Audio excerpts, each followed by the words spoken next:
to call to order the City Council public hearing, February 21st, 2018 at 6:45 p.m. Order, roll call please. Mayor Copeland is absent. James Burton is absent. Ken Jones, absent. Jeff Gard, Here. Robert Beadle is absent. Ann Schaefer, Here. David Allison, Here. James Weeks. Here. That's a quorum of council. Okay, this is a public hearing on ordinance 1163, an ordinance of the City Council of the City of Cordova, Alaska, amending Cordova Municipal Code Section 5.40.030C, 5.40.030D, and 5.40.030AB concerning sales tax exemptions to decrease the cap on a single purchase, transaction, sale, or service from $7,500 to $3,000. And also ordinance 1164, an ordinance of the City Council of the City of Cordova, Alaska, repealing chapter 5.39 motor fuel excise tax. If anybody has any comments regarding those two items, now is the time.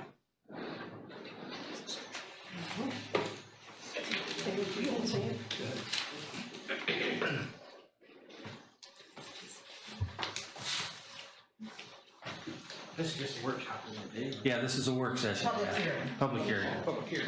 yeah. Okay. You state our name. Yeah, name and Okay. serial number. That's got to go for Star Lumber Manager. I would like to see council repeal these two taxes. And then let's get together and see what we can do to come up with extra money. If we really do need the extra money, I think there's other ways to do it. It spreads it out over everybody, not just certain businesses. I'd just like to see you guys repeal it. Here.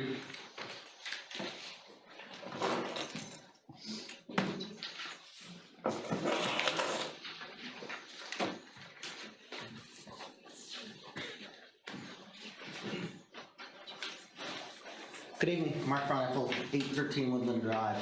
I'm speaking in favor of repealing both of these taxes, reversing the cap and suspending the motor vehicle fuel tax. Part of the reason, I think I emailed each and every one of you a little package and an article about what the federal government's looking at doing with the motor vehicle tax. It's a 25-cent increase is what the president's currently calling for on all motor vehicle taxes. So if that goes through with the current tax brackets that we have in the city of Cordova, that'd be roughly 81 cents a gallon per gallon of gas just in taxes in the city of Cordova. So when you look at it like that, it adds a significant burden.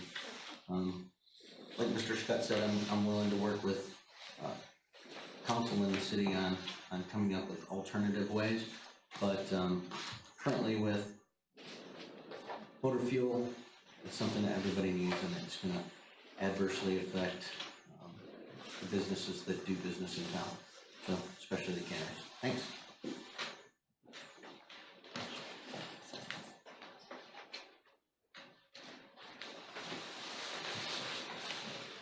Anybody else on those two items? We'll open it up to the full agenda when we start the regular meeting.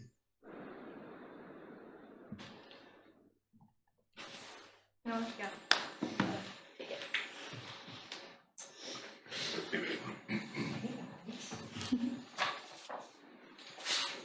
My name is Sarah Catherine. I live at 828 Woodland Drive. You know, I don't have a business. I don't really have a dog in this fight, but I really just wanted to talk about why it's worth reducing the tax cap back down to $3,000 and getting rid of this extra 4 cents fuel tax.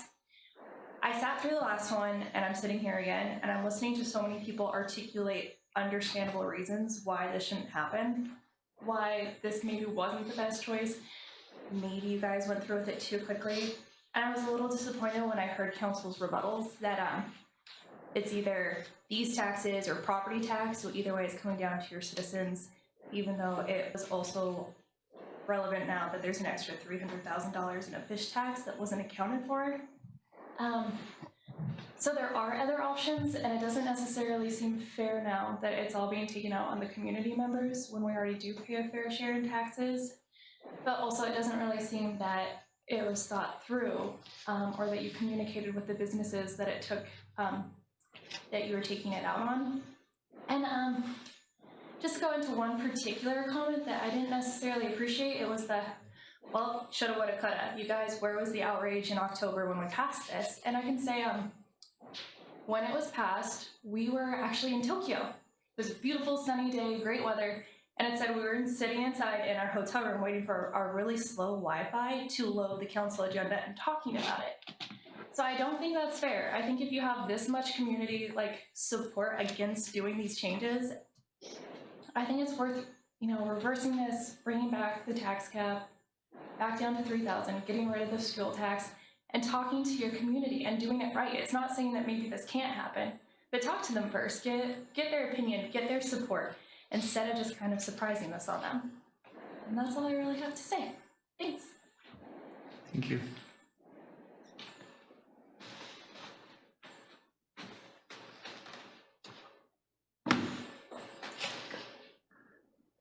Anybody else have anything? Not, then we'll take a recess until 6:55. 5-minute recess and come back. At ease. We are in a public hearing on ordinance 1163 and 1164. If anybody has any additional comments, the mic is open.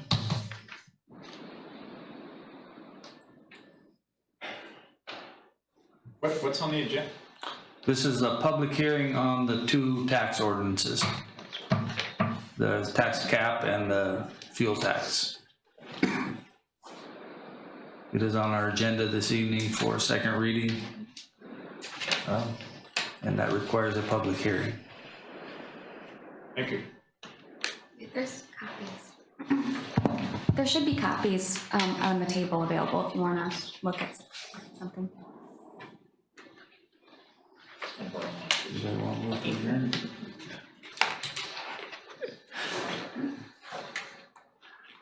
You can just adjourn it, I guess. Yeah, seeing no other public comments, then we will adjourn the public hearing with no objection from council.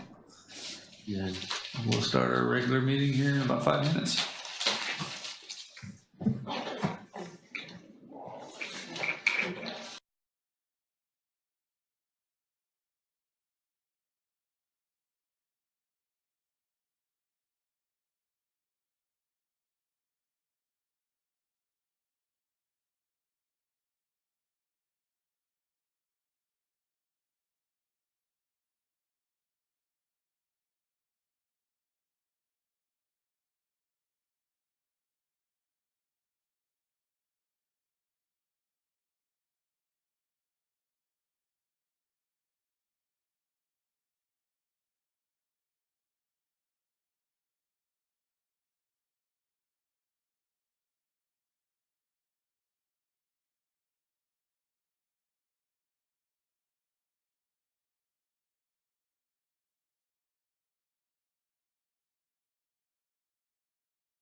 At 7 p.m. in the Cordova Center Community Room. If you please stand and join me in the Pledge of Allegiance. I pledge allegiance to the flag of the United States of America and to the republic for which it stands, one nation, under God, indivisible, with liberty and justice for all. Okay, roll call, please. Mayor Copeland is absent.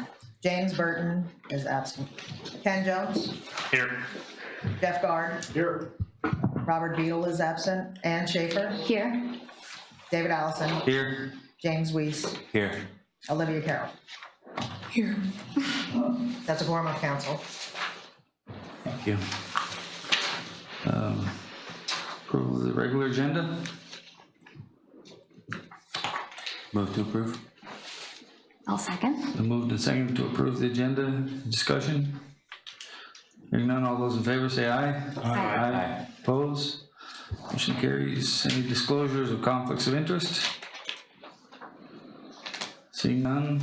Communications by and petitions for visitors. We do have one guest speaker tonight, Jennifer LeMay. Floor is yours. All right.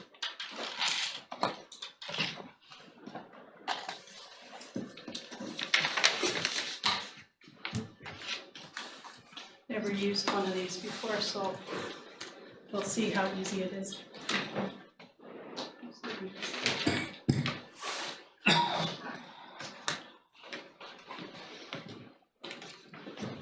And then I'm going to start a sign-in sheet. FEMA really likes to see public participation at these meetings for the plans, so it'd be great if you could sign your name and write an email address or a phone number. I'm here about my name's Jennifer LeMay. I'm from Anchorage, and I'm here to talk about your hazard mitigation plan. The city wrote one back. Need a microphone. Okay.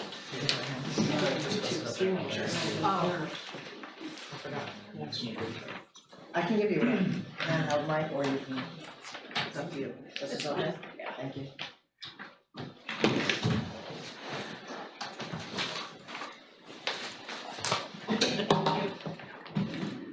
The city developed, is that fine?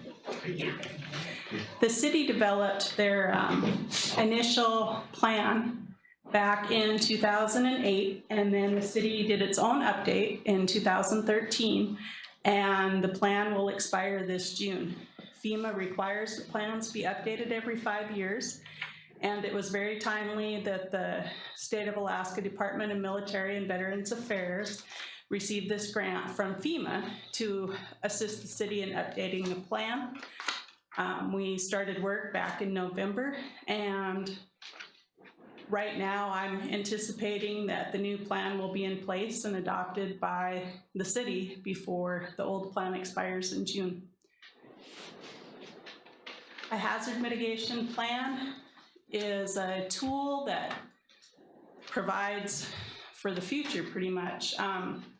There's 3 steps. We do a profile of all the natural hazards that could affect a community, and then we assess the community's vulnerability to those hazards. And then what's the most important thing is we develop mitigation actions that we can implement to reduce the community's vulnerability to hazards. We look at the nature of the hazard, the history, the location, the extent, the impact, and the probability of future events. For Cordova, we looked at a lot of hazards, and we kept all of the ones that have been developed through the plan development and then the update 5 years ago. And there's the list. Starting with the first one, flood and erosion control.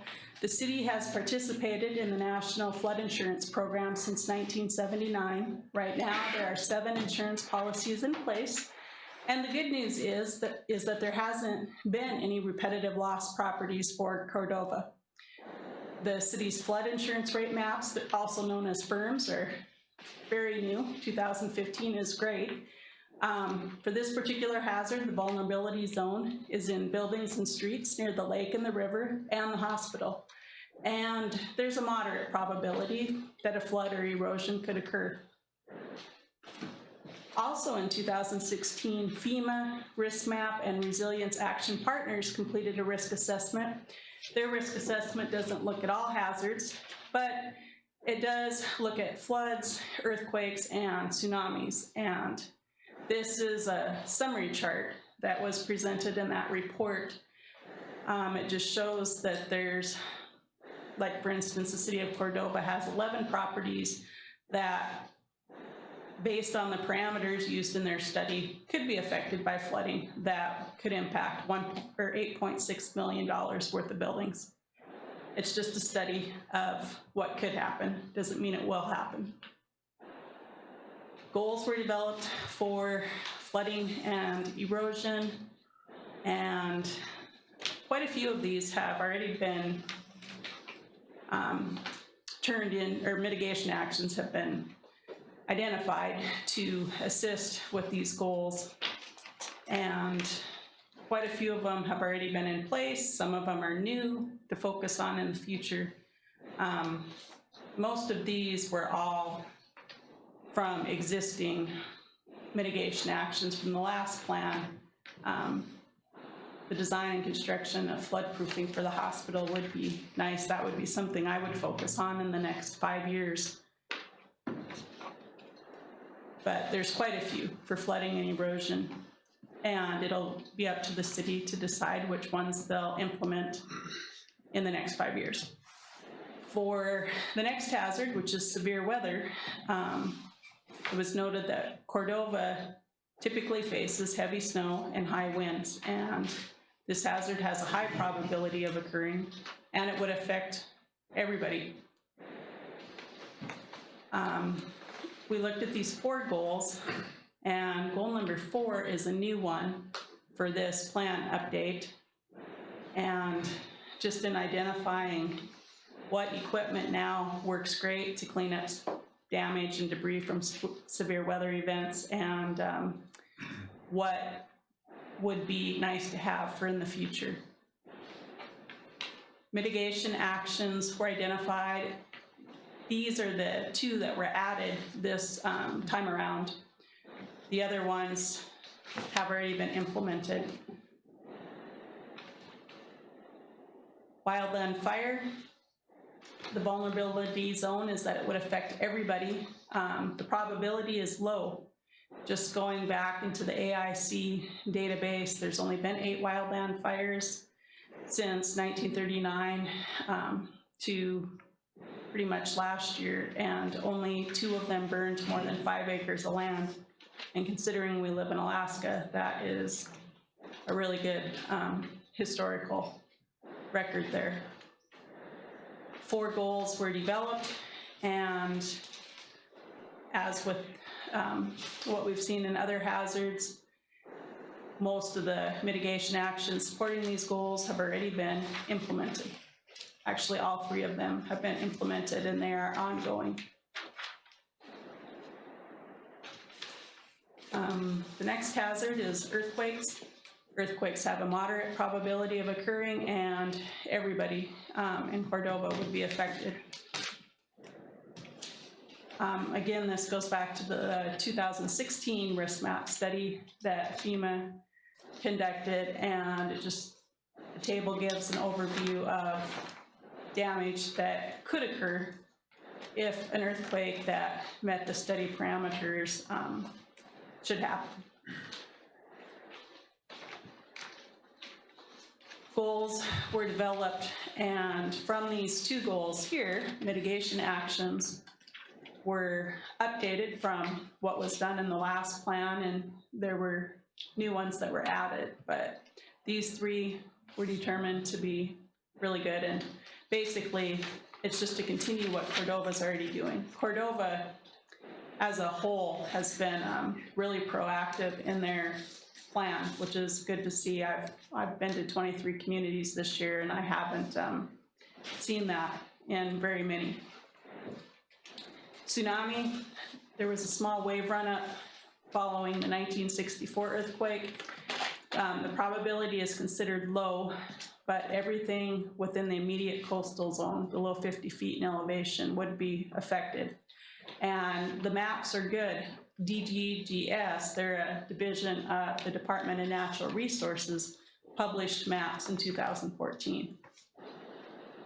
The risk map study developed what they thought would be the worst case tsunami scenario, and thought that $40 million worth of buildings could be lost if it were an 8.8 magnitude earthquake in Prince William Sound. But again, that's if all their study parameters were met. As 13% of the buildings in Cordova are in the tsunami zone. And then there's just a highlight from the risk map study on which properties could be affected and a building value.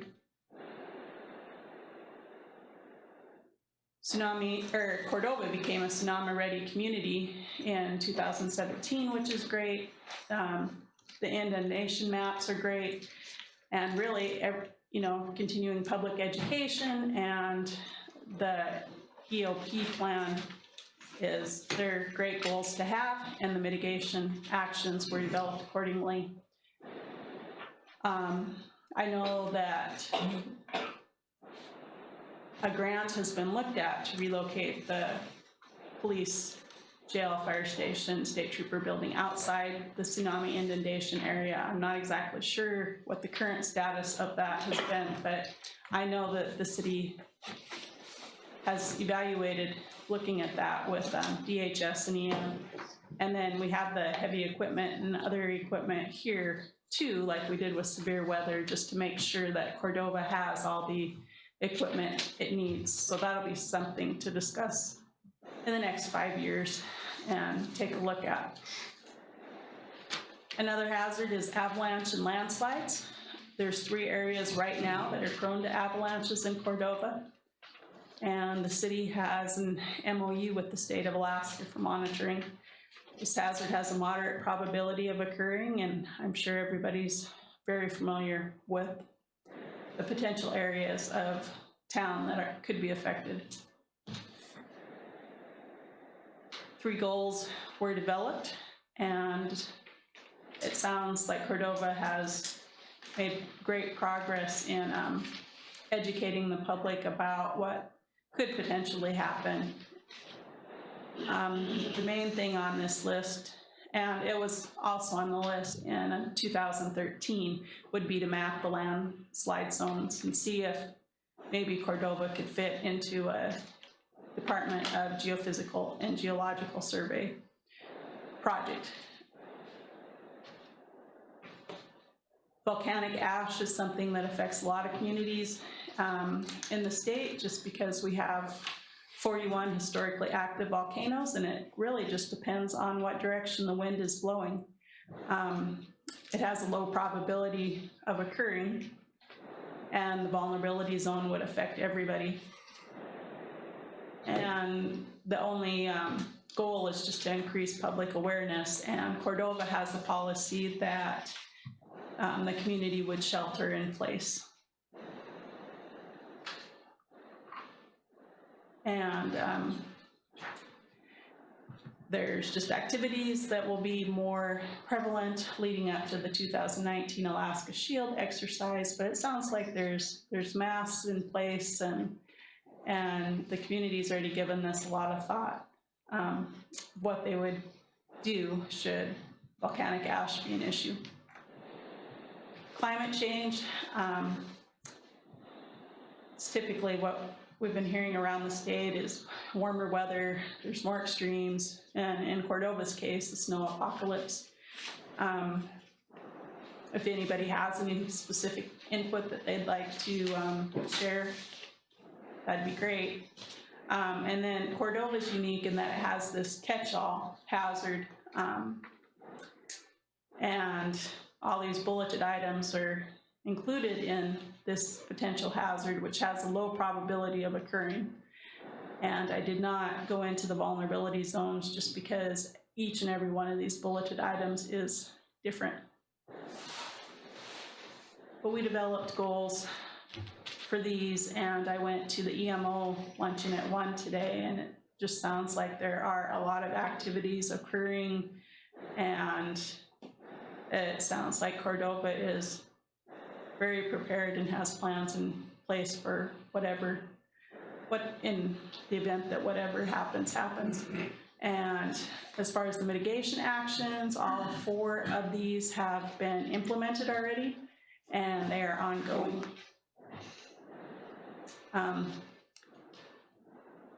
We've been talking about the mitigation actions as we've been looking at the hazards, and this just shows that there's 6 areas that mitigation actions are grouped into, and I think Cordova has a nice mix.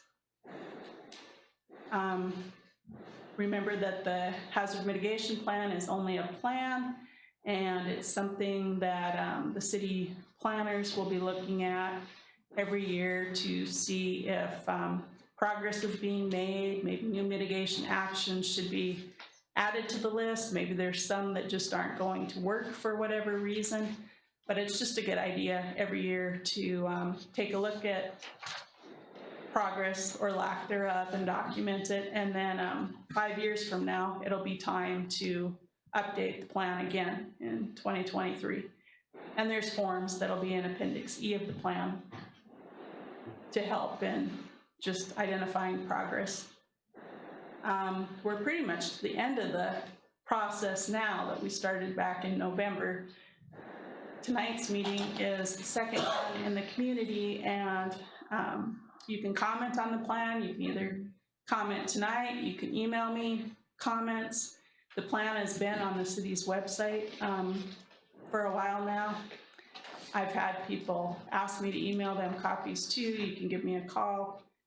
The plan is to have the state of Alaska review this next week, and then it typically takes FEMA about 45 to 60 days to review the plan. They've been backed up since the fall hurricanes. But assuming the timing goes right, which I don't anticipate any problems, then I would be coming back to you in May and saying that FEMA's reviewed the plan.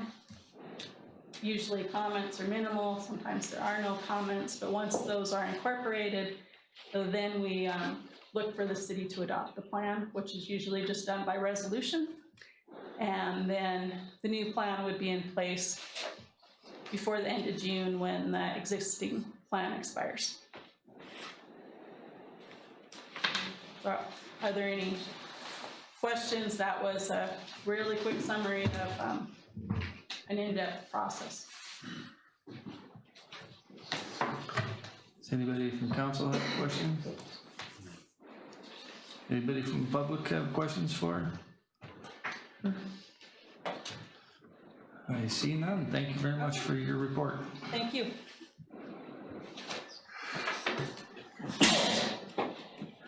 Okay, now we got audience comments regarding agenda items. Any items on the agenda, please come to the mic, state your name and address for the record, and your comments. City council.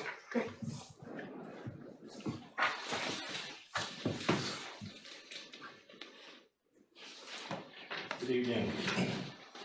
Gary Graham, 102 Kimmick Way. Sorry I didn't bring this up during the public hearing, but I was still putting my thoughts together, and I didn't write a statement like I usually do tonight. I'd like to start by thanking everybody for doing what they do. I know I've sat in the chair before, and it's not a good one. So I don't envy the job of producing a budget either. I know how thankless it is to try and get this budget to balance. And I try not to criticize an action unless I can come to you with a suggestion for an alternative. It didn't look good to me to see a budget surplus and then have it spent on bonuses. And I don't know the particulars on this. All I know is what I've heard. So that didn't look good to me. But a fix presented itself with an unexpected surplus of fish tax. And I understand we got, I've heard anywhere from 700 to 800,000. And I heard that it went into the permanent fund, which is admirable. But that amount of money could be put toward this $330,000 that we're trying to make up. And that $330,000, I would caution the council to not immediately look at what else can we tax to get that $330,000. And I know that if we pulled $330,000 out of that money that got put into the permanent fund, we would likely be just kicking the can down the road, because we're gonna have to figure it out later on in the next budget. But it does give us 8 months to come up with new revenues and new ideas.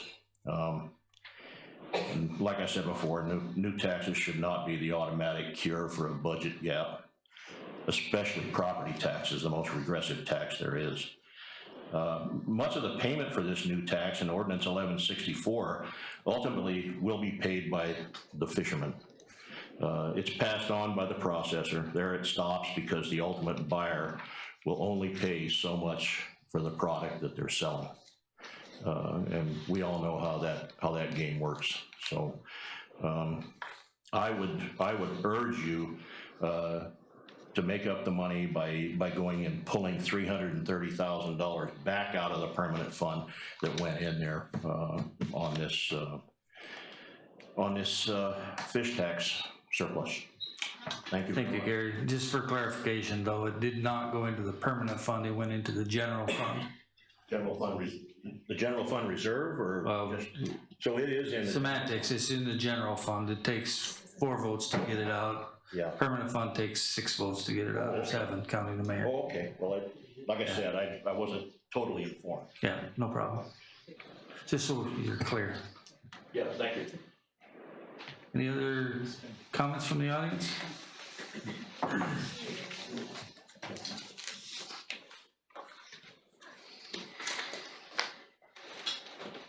Dean Kern from 110 Sawmill Avenue. And now that that marijuana issue has been certified, I'm just wanting to find out when we might be able to have that to a citywide vote. That's all. I'm kind of curious when that's going to happen. We will discuss that in pending agenda. Pardon? During pending agenda, we'll discuss that tonight. Okay, I thank you. don't have an answer for you until we discuss it. All right.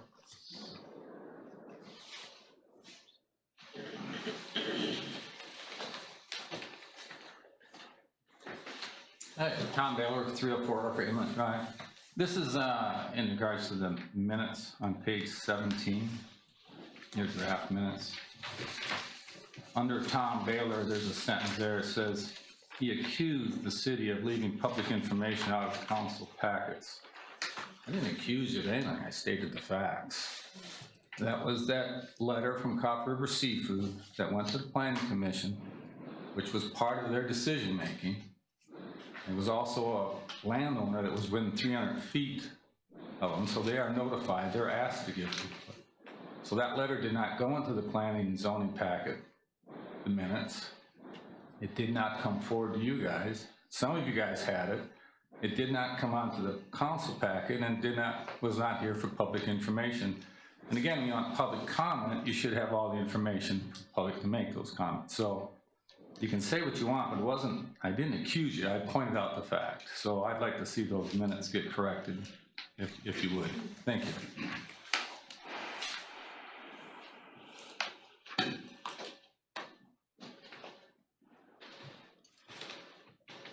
Anybody else?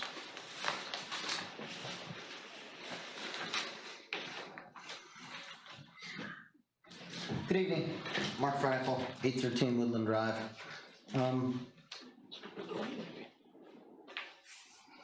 I've been somewhat reserved about offering different options for a new sales tax, for a new tax to generate income for the city. I'd like to see both of these taxes repealed. One of the reasons is, you know, Shoreside Petroleum is the #1 collector of sales tax in the city of Cordova. If we had a 1% increase in the sales tax, it would generate over $100,000 for the city of Cordova. That's just one option. We have to look at our exemptions and determine whether or not those are applicable today. In 2008, the heating fuel exemption was removed. The heating fuel sales tax was removed in the city of Cordova. It was recommended, by the city, and I know that Sarah Palin was as the governor at that time. And part of the thought process behind that was there's very high heating fuel prices, oil prices in the state were sky high. And we also got incredibly high PFDs, and our checks from the PFD was forecasted to be a pretty good deal until lately. Now it's been cut in half, and we're using that to help fund government. So if we remove the heating fuel exemption for the city of Cordova, it's estimated that it would generate almost as much as these two new ordinances would generate for the city of Cordova. So those are some things to consider, and you have to remember that the city of Cordova already gets almost 23 cents a gallon for a gallon of gas just in Cordova. So how much do we want to keep putting the burden on the end users? Maybe we could tax a sin tax or something like that. So thanks.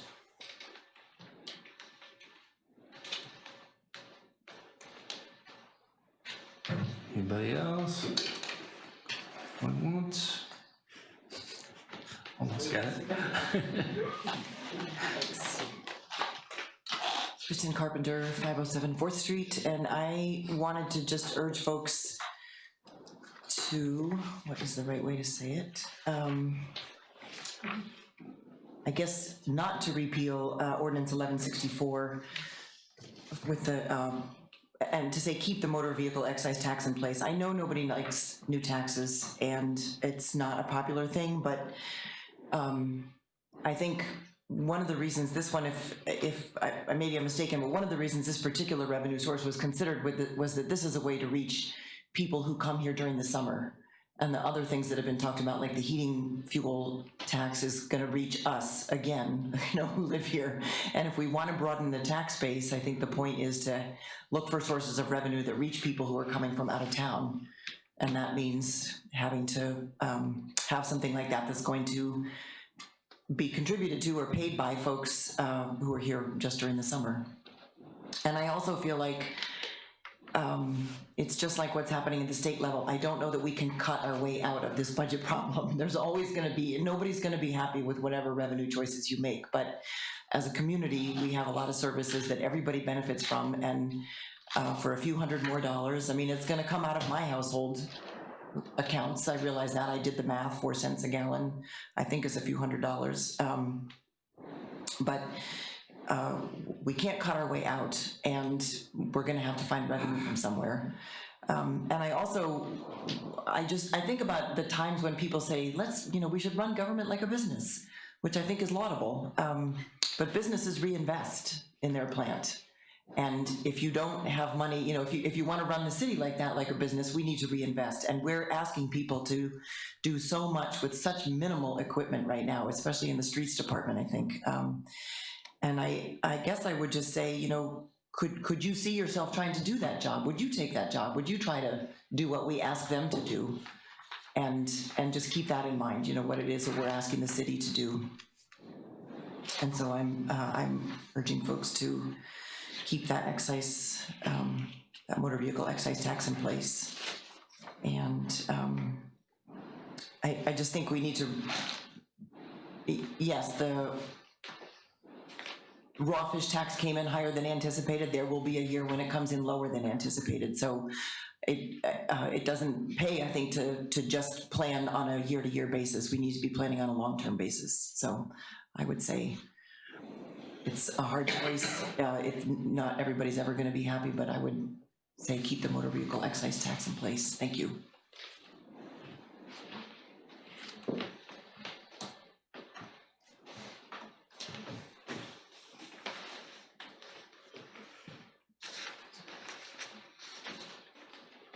Don Scott, 204 Boardwalk Way, manager in North Star Lumber.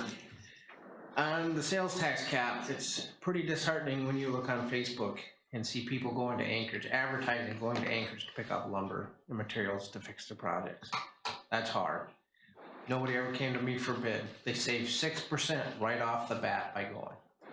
You've raised the sales tax cap to $450. That's a lot of money. That makes a big difference in my company. On the excise tax on fuel, it wouldn't be quite so bad if you guys were gonna designate that to fix our roads, but you're not. You're just gonna put it in a budget and let it go. I mean, the state and the federal, it's designated for roads. And that's why I'm against that tax. If you're gonna put it for the roads, talk to me. Maybe we can compromise. And I think the city has options of things to do without raising taxes. You have buildings that you can get rid of, move people down here. You have a big building here, consolidate. That's what we have to do when we don't get raises. We have to consolidate. We have to figure out how we're gonna take what we've got left and make it last a year. And I think the city needs to do that. They really need to look at what they're doing and see if there isn't other places you can still trim a little bit and make it work. Thank you.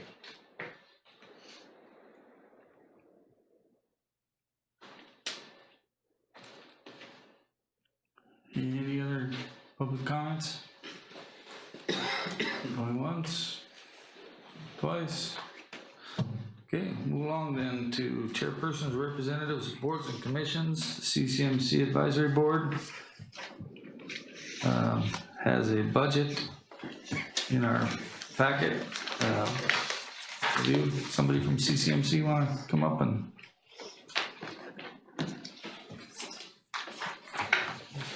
Update. Let's see, we are moving forward with electronic medical records, looking at a new vendor and hoping to have that in place and functional by August for the hospital side. They've already picked an electronic medical record system, a new vendor for the long-term care, and I think the plan is to have that operating by May or June, so that's being implemented. Still working on getting permanent nurses for all the positions, getting local staff in place, but closing in on that. And I think that the plans of correction have been accepted for the state and the federal surveys that we had last fall, although Scott tells us that it's gonna be our turn again. I think for the federal survey, they could be due in the next 6 weeks, so they'll be back. They always are. And let me think.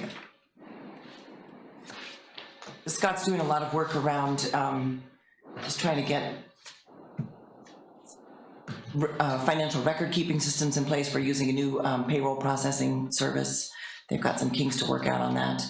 And the two biggest things I think that are hurting us financially are the PERS, although they've gotten the state to accept that we can just make the payments on the 5% that's due every payroll and separate out the 17% that they're saying we owe them for past shortages in their system. And the contractual adjustments for Medicaid and Medicare, we keep doing great with filling the swing beds, but then they come back and say, well, that's great, you've got too much money, you need to pay us back. So we I think we made about $2 million in extra revenue, but we had to set aside a whole bunch to make payments back to Medicaid, so that keeps hurting us. But Scott's also doing a lot of work on setting up specialty clinics and bringing in revenue from other, by providing other types of services, so that's all moving forward. So, are there any questions, or are there any specific things that people want to hear about as we? I've just got a question on the PERS stuff. The 17% that we're not paying on, I don't know what you call it, the arrears portion or whatever, and it's not that the hospital created the problem, but are we still incurring interest and penalties on that while we're not paying it? Is everything growing? I don't know about interest. Yes. So we're just getting a deeper hole there. Yeah, but the city must be in the same, I mean, maybe you're able to pay it, I don't know how. Well, yeah, we pay it with each payroll, Yeah. Yeah, with everybody. we pay it every month, but obviously we have different cash flow position, but, you know, it's something that we consider a burden as well. I just read an article this morning that, you know, they're expecting a $6 billion shortfall in the fund, and they've been talking about raising the contribution to 25%. And so, you know, they obviously have to deal with that as well. Right. Yeah, Scott has said they have a burn rate of like 800,000 a day that they pay out of the PERS fund, so. Yeah, and as everybody knows, you know, the issue was when in Tier 1, when they retired, they got full pay and full medical benefits for the rest of their life. Right. And now it's Tier 4.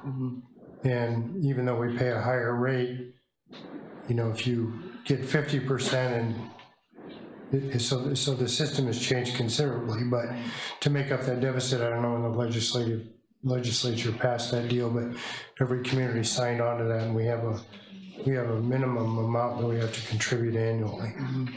So. Yeah, it seems like a huge statewide problem. I mean, we can't be the only ones getting crushed, but. And I'm still not completely straight on this debt, but this PERS debt for the hospital ultimately falls back on the city, right? Now, I'm not sure of the answer to that. I'm talking with our attorney right now, but I think obviously depends on what PERS is going to say, and I kind of think I know the answer to that, but I think there's a couple arguments. At the ultimate end, one could argue that the hospital as an entity is separate from the city in that it has its own governing authority, it has its own budget, it has its own revenue streams other than the contributions that the city makes. They have a CEO who is responsible and hired by the governing authority and not the city council. I do not direct the CEO. I'm not responsible for their employees. So in one instance, you could argue that they're separate. But on the other end, we could say that we only own the facilities. But on the other hand, you know, I think if push came to shove, the state could argue that, you know, it's all the city, even though it's created in this magnitude. But that question has not been answered. At this point, it's reflected on our balance sheet. Okay. Question that I'm not sure if you can answer it, or and then a couple of comments. This budget that's in our packet, I assume that's your approved budget. And in the fiscal impacts on our notes we got from the city, we budgeted $625,000 for the hospital, but you've got $575 in yours, which is correct. Do I have another $50,000 over here to work with? Scott can address that. I think that had to do with the pharmacy purchase. Yeah, the difference is we netted out the $50,000 that has to come back to the city for the contribution you made for us to purchase Cordova drug. So essentially you're paying that $50,000 back to the city? Right. Okay, then just a couple of comments, I guess, from my perspective, then we'll open it up to the others. We're supposed to review your budget prior to passing ours. So next year, if we can keep that in mind, that you might need to do yours a little earlier, and so that we can get it, you know, at least by December, so that we can pass our budget. I know we had your numbers and we knew what we needed to put in our budget for you, but just for those purposes, and then a little bit more detail. From my perspective, this is pretty much a summary budget, in my opinion, all on one page, and if we can get more detail on that. For example, it doesn't have, you know, I can't tell from this budget if you're paying back for that pharmacy or not, or, you know, where that's at, so a little more detail. A few years ago, Providence sent us a budget like this, and we sent it back to them as a council and said, no, we're not gonna approve that until we get some detail. So, not that we approve it, we don't, you know, it isn't in our code that we approve it, we just have to review it, but I prefer a little more detail on that. Anybody else have any questions or comments? That was my question. Is this a summary of the budget then? Just that you're presenting to I us? mean, it's the budget, it's, yeah, it's what we have. I mean, Scott and the CFO, a lot more detail here. Mhm. Yeah, we do have a detailed budget that's multiple pages. And it's considerably different. A hospital budget is considerably different than what you as the city are used to seeing, or even a business owner in town is used to seeing. And I actually put together a little short definition to show you what the difference between a normal business and the hospital is. I think most of you are old enough to know who Paul Harvey is, or was. He used to have a radio show years ago, and he would tell little stories.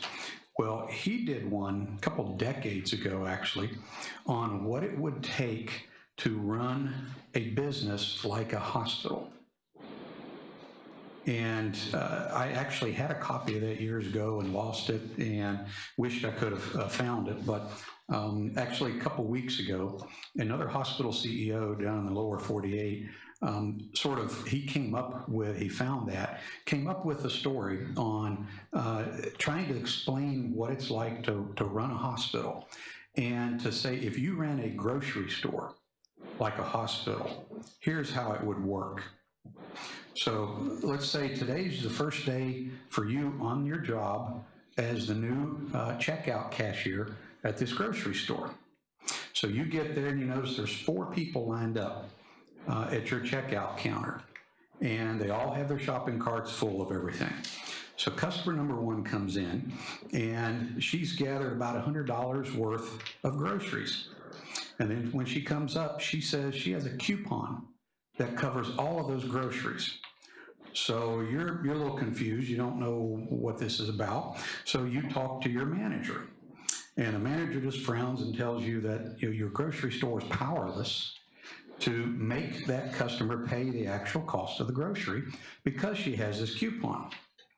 Now, the interesting thing is, because she has that coupon and that she decided to buy a can of green beans and some Copper River salmon, you have to first call an 800 number to get approval to sell her those items.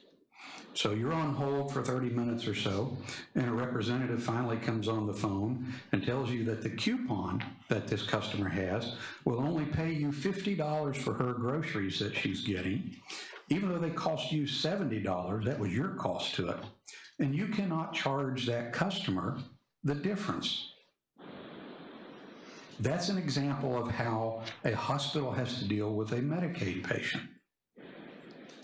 So you get that customer out of the way. Customer 2 comes in, and their shopping cart's full. I mean, they can barely see over top of the stuff they have in their cart.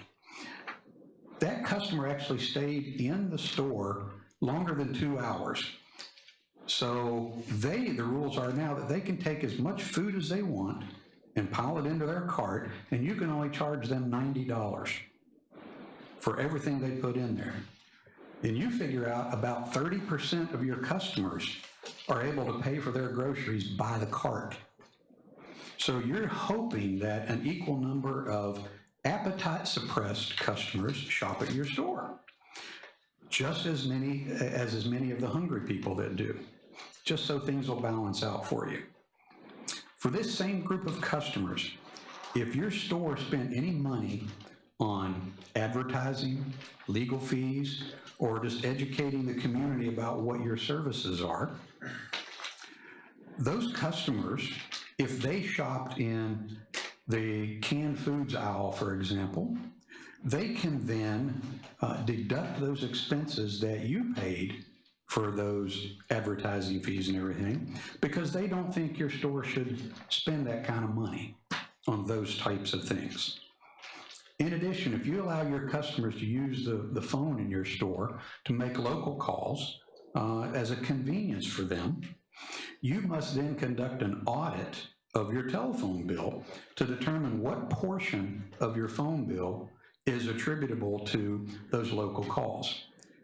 And then you have to deduct that from the money you're getting from this customer number 2. This is how Medicare works for hospitals. So now here's one, customer 3 comes in, she's got $100 worth of groceries, but it's mostly stuff like milk, bread, vegetables, fruits. Those are things that are good for you and healthy foods. But she can't even afford to pay you $5. So your store believes that it's important to help those in need, and you inform her that her groceries are free for the day. That's how we have to handle, uninsured and low-income people. Customer number 4 comes in. They have a grocery store or a grocery cart full of $100 worth of groceries.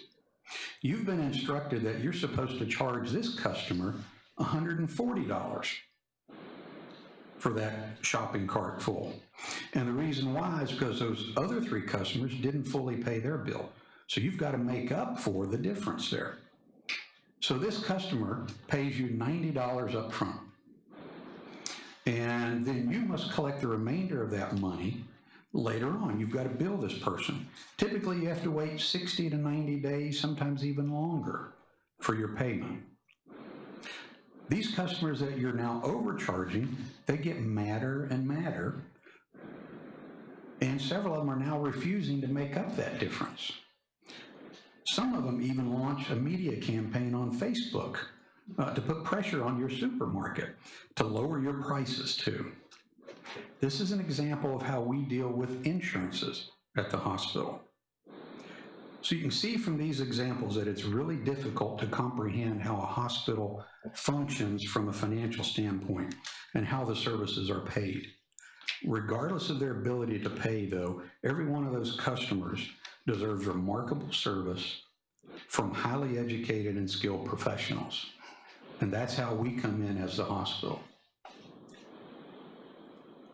But that's not the end of the story, like Paul Harvey would say.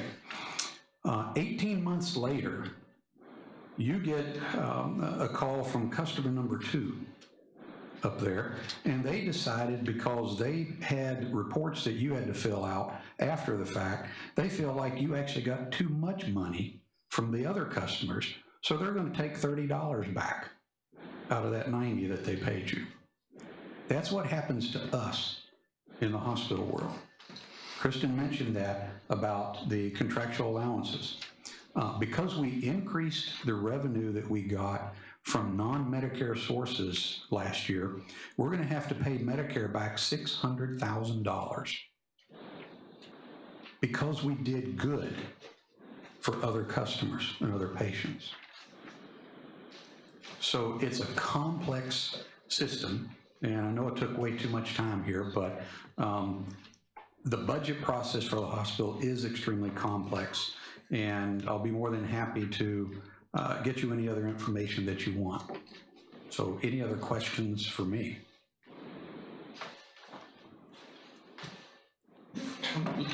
Thank you, Scott. Okay, the school board, I don't see anybody from the school board here. I think they had a superintendent's evaluation this evening, so they're not here. Student council. Homecoming was a success. Thank you to all who attended and showed support for the Cordova Wolverines. The students truly appreciate all you do for them. Aaliyah Milazzo and I went to Juneau for a leadership conference and talked with legislators about money for funding and some concerns the school had, such as unfunded mandates. Robotics won state, which was, quote, crazy cool because they beat out a bunch of 4A schools and a couple robotic specialty schools. The students involved are, quote, definitely going somewhere. The Yeti Crabs, Maria Escara, Reed Williams, Makita DeCook, and Captain Corey Pega won the National Ocean Sciences Competition, a first for Cordova, which was really exciting. They traveled to Colorado for the national competition in April, where they will compete against other states, all of them, even the landlocked ones. Corey Pega was selected as a semifinalist for the National Merit Scholar Program. You can now apply for this. You are picked by your test scores on the ACT, SAT, and a myriad of baseline tests such as College Board's AP tests as part of less than the top 1% of high school students in America. From there, you are asked to turn in an application and an essay. 1,700 students were chosen for the semifinalist spot, but only 1,100 moved on to the finalist spot, and I am proud to say Corey Pega has moved on to the finalist stage. If you see her, congratulate her for her outstanding accomplishment. She is only part of 1,100 high school students throughout the entire United States, and one of 2 remaining students representing Alaska.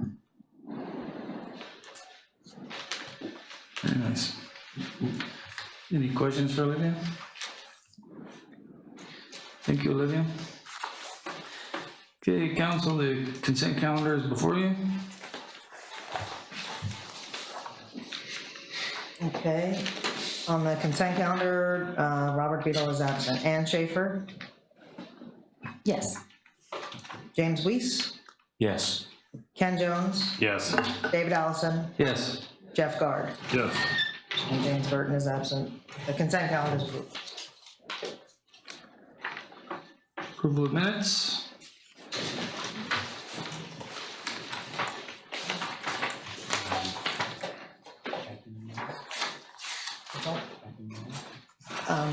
Vice Mayor, Vice Mayor, I would like to see a sentence changed on page 17. Let's make a motion and get a seconded, and then we can amend it. Move to approve the minutes. Second.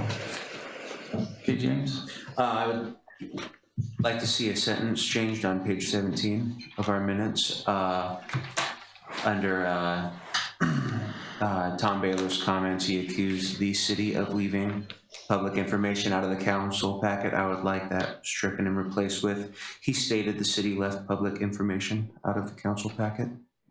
Second. With unanimous consent, we'll consider that part of the minutes.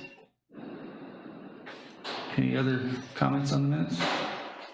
Hearing none, all those in favor say aye. Aye. Opposed? Motion carries.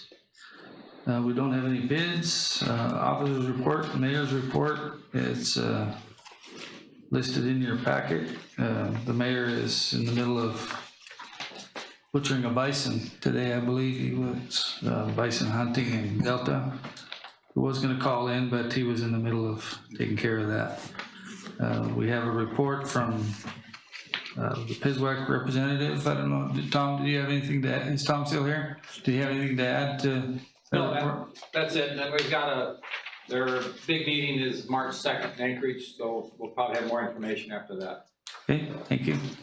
Thank you for that report. Manager's report. G3. Microphone.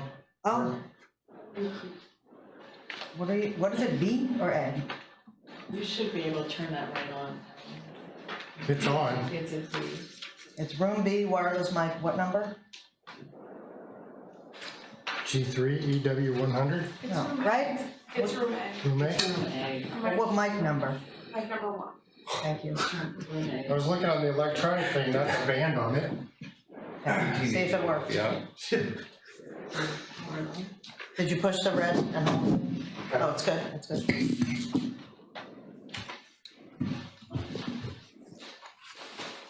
We've had a number of presenters talking about the fish tax and the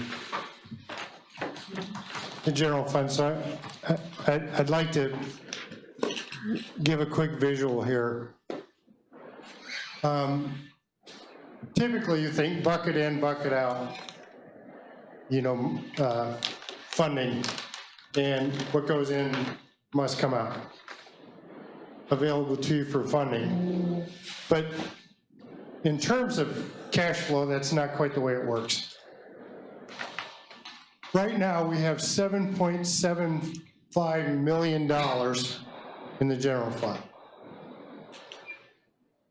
The permanent fund has 8.08 million. I mean, 5.775. Yeah, 5.775 million. Sorry, 5.775. Of this 5.775, 2.732 million is reserved to the enterprise funds. Those are basically the permanent funds for all the enterprise funds. Theoretically, this money is not available to the city for use. In addition, we have 1 million invested with UBS in a savings account, general fund savings account. So we're at about 2 million in the general fund. That $2 million runs the whole enterprise. But in any given month, with $2 million of cash flow, in any given month, you may have a $900,000 debt payment. So we have to pay that debt payment. What do we do with it? Where do we get the money? Well, if we don't have it in here, we have to figure out how to get it.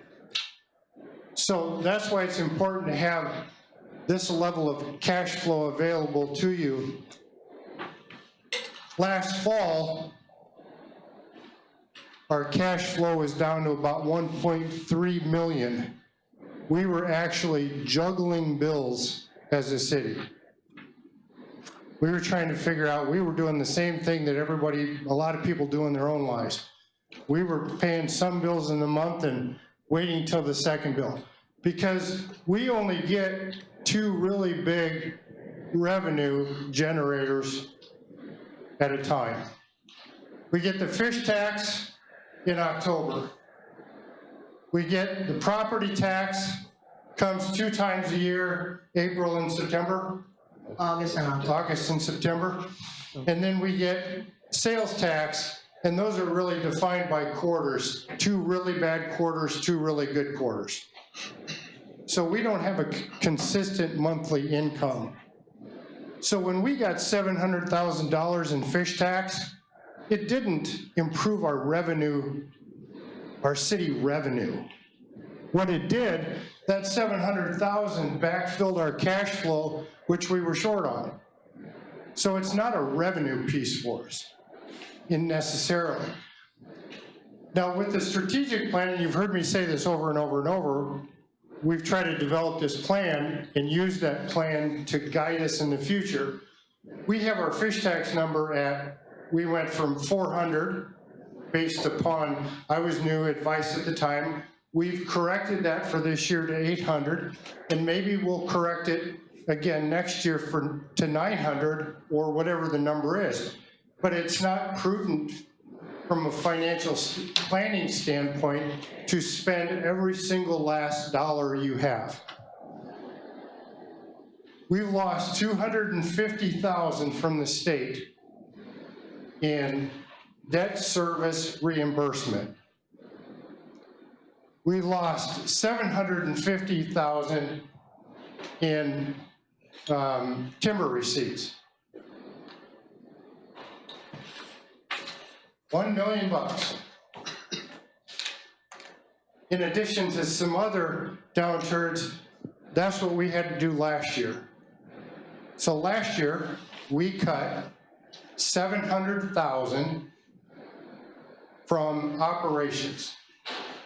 So the money to pay for gas, repairs on vehicles, to purchase new vehicles, to be there every time the snow flies more than 2 inches, we cut all of that. We cut it down. We got rid of everybody's travel. Nobody received a raise. We got rid of $700,000. And then we took $876,000 out of the permanent fund to make up a $1.5 million difference. That's how we balanced the budget last year. We have a hiring freeze. And what we're doing right now is in 15, see, in 2015, we had 66 staff. I think the number was. Right now, we have 57. So we're down 9. And we still have a hiring freeze on. In addition, we share staff with the hospital in a couple of capacities to reduce their costs and reduce our costs. So we're doing a whole bunch of things. I'm not speaking to the tax deals. I'm just speaking to the budget here and how this works. So what we decided was, after eight or 9 strategic planning meetings, and what was said earlier about a surprise in the taxes, we had 8 budget meetings, 8, starting in June. So during those 8 budget meetings, we discussed, and I have pictures of the boards of all the taxes that we discussed, and council arrived at the 2 that are there. What we've done is we've tried to solidify the fish tax at a number. Maybe that number goes up a little bit.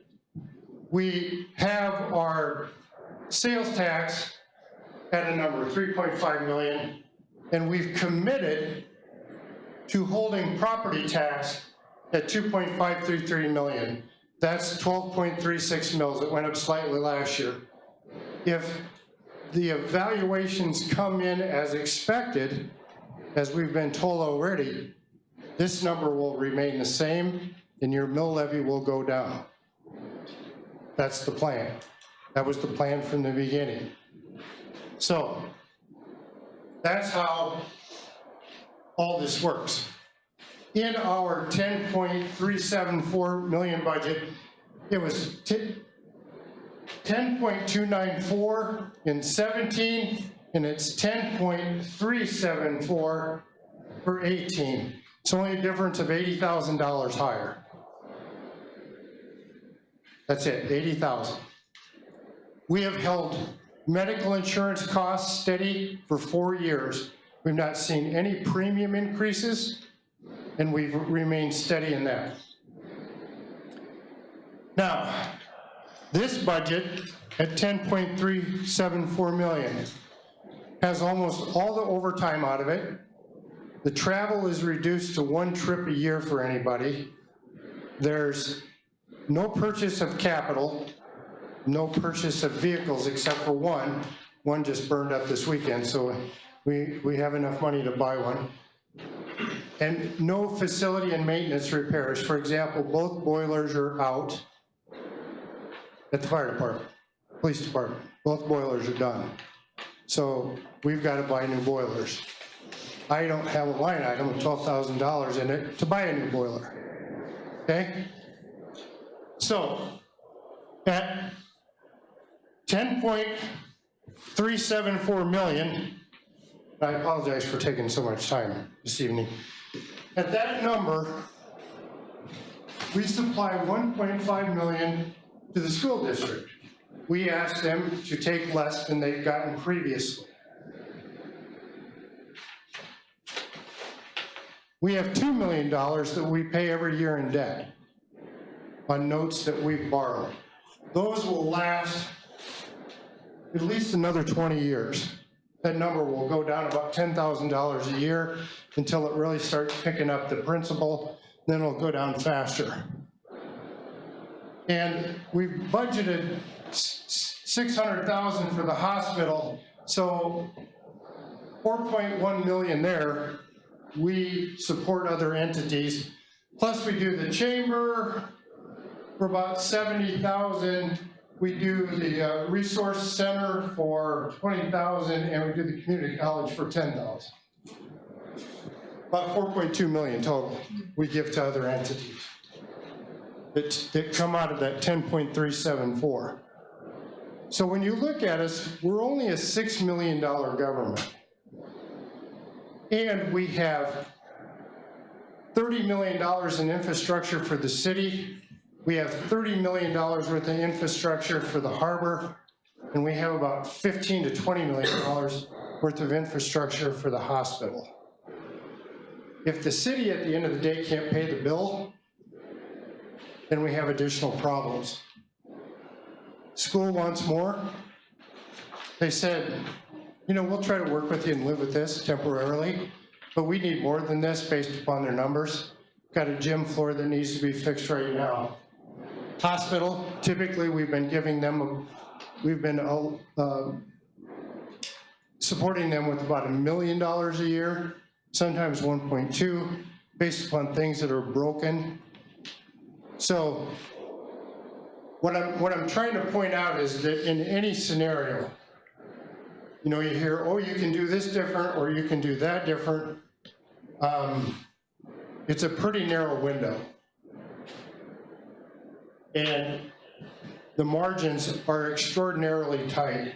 At the end of the day, there's no way to cut yourself out of it, and there's no way to tax yourself out of it. But I think what this council is committed to is a path moving forward where we can stabilize this, stabilize all the revenues, and get yourself stabilized so that you can support yourself if other things go south. If the state calls tomorrow and they decide to take another $500,000 out of the budget, what do? Eventually you run out of a savings account. And so just wanted to give that little primer on the budget. I had a town hall meeting in January, I think it was, where I went through all the strategic planning and I went through all the budgeting. And I'll be happy to do that again if anybody wants to see it. I'll go through the budget line item by line item with you and tell you where it's different. In fact, when I presented my first budget last fall, I did a line item by line item comparison with the previous year. Our goal, we're down to, our personnel costs were $7.1 million in 2015, I think it was. We're down to 4.8. Our operation costs were $2,021,000 in 16. We went down to 1.399 in 17. Our objective in the whole plan is not to increase this number, but to put this number, the operating expenses, back to a level where we can comfortably provide all the services to you. And that's our goal. That's how the budget works. Just wanted to clarify some of those things.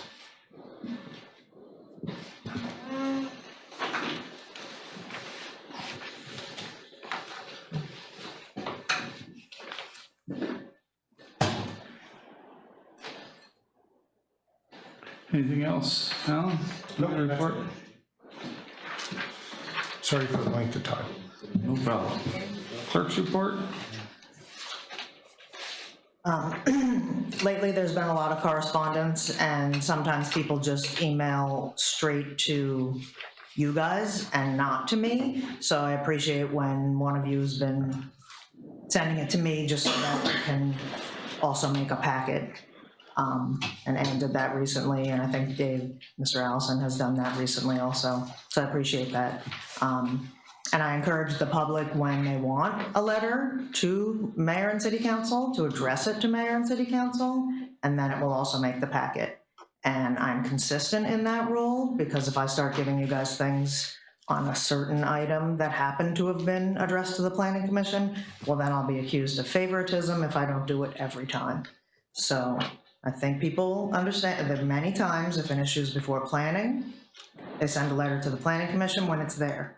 And then when they know it goes to council after, they send a letter to council when they know it's going there.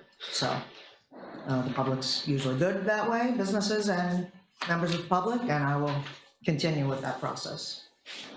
We have an election coming up, March 6th, I think everyone knows. Sample ballots should be on the website, and they're at City Hall. I'm doing absentee in person right now, Monday through Friday, 8 to 5 in the clerk's office. And then the day after the election, the assessment notices will be in the mail, and that will start the 30-day appeal period for 2018 property tax assessments. That's about it. I can answer questions. Questions for the clerk? Doesn't appear to be any. Next on our agenda is correspondence. 5 pieces of correspondence there. Comments on those?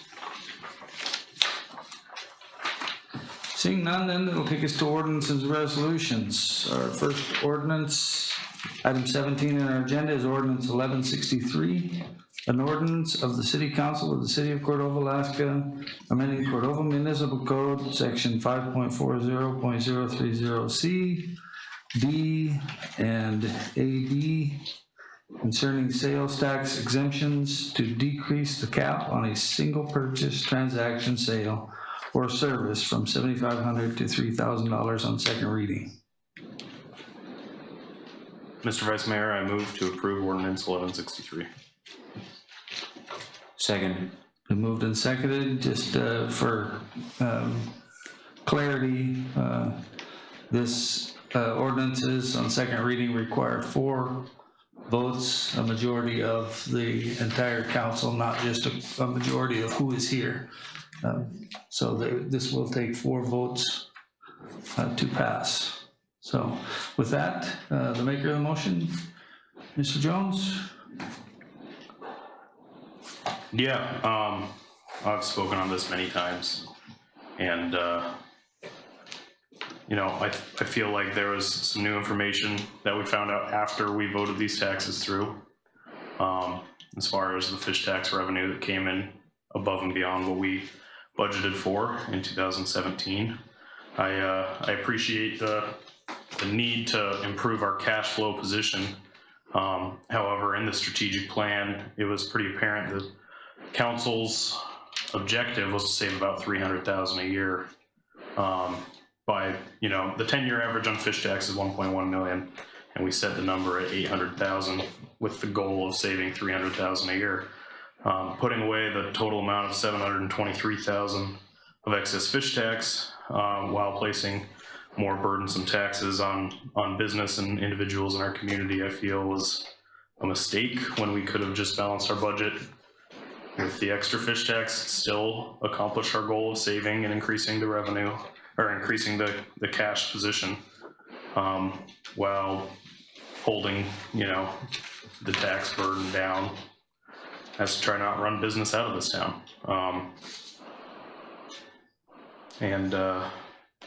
I worked up some numbers here. It's, you know, it's regarding how much revenue the fishing fleet brings in to our community.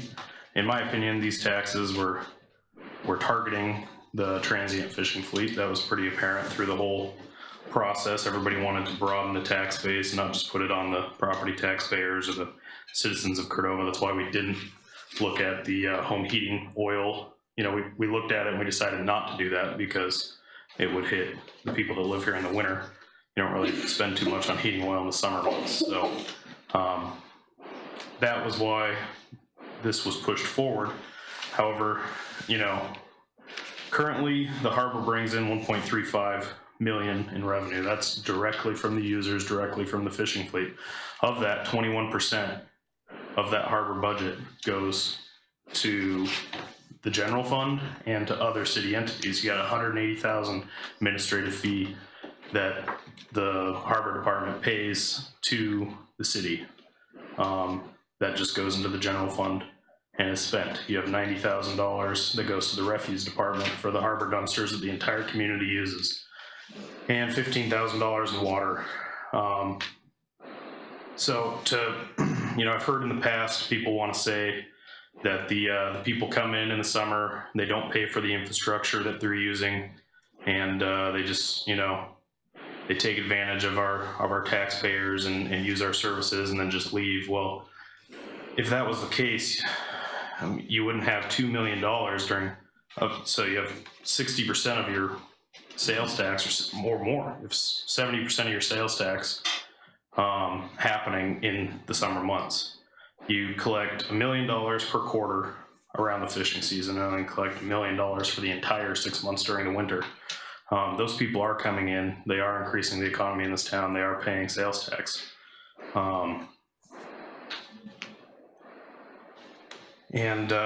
You know, we've got a lot of services that they pay for with that.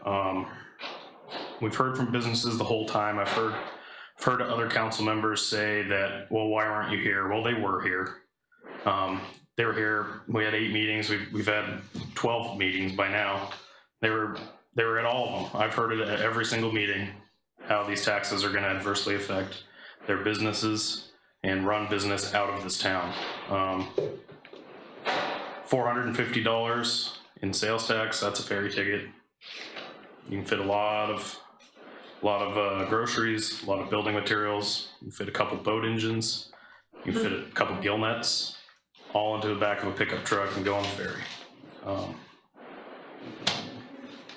Yeah, that's what I've got worked up for the sales tax cap, and I appreciate the fact that it needs 4 total votes. So if the council wants to wait till we have more members present to vote on this, then I'd be amicable to refer it back to staff to bring it up in the next meeting.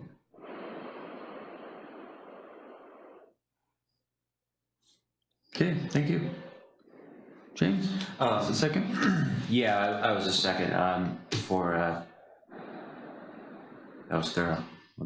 For reasons other than Kenny, we've had voter initiatives on both of these. I don't see either of these getting past a voter. That's just my belief. And so I think the point we're at is if these are voted down, we can't bring them up for a certain amount of time. Maybe 450 isn't the right one to do. I do think our sales tax cap needs adjusted to around $4,180 or whatever ours. 20. Sorry. I think it'd be 220 at 4,000. Yeah, what it's at now is not much for the amount of work that happens in this town on a single item sale. It's and I think we can set this to be competitive with someone taking their business to Anchorage and taking it away from Cordova. But I think this needs revisited, or we're just gonna lose it. And I don't want to diminish all the work that we've all put in for these, but this is how I see this going. Maybe we do need to refer it back to staff, or make an amendment to it.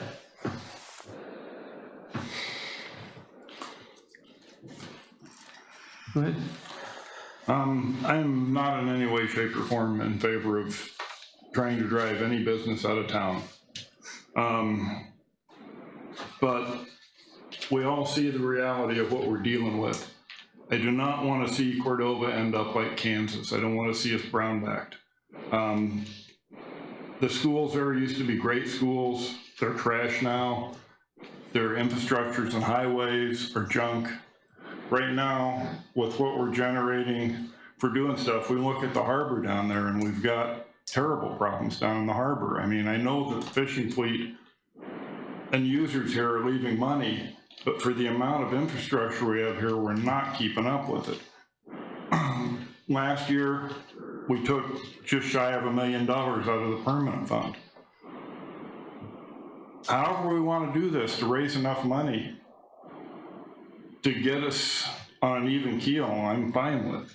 If we want to raise the sales tax 0.5%, that'd give us there, and we could get rid of this. But the arguments of the feds and the state raising revenue generating things like the feds doing a 25-cent a gallon motor fuel tax, that's fine, but everything keeps getting taken away from the local communities on how we're supposed to generate dollars and revenues when we let the feds or the state step in and say you get all the rights to do this and we as a local community don't. We lose lots of chances to raise revenues to supply the services we want. I mean, if we want to lower everything, let's figure out what we want to get rid of as a community. Because we can't, I mean, we got nothing in here for maintenance or anything. Which if the numbers don't work.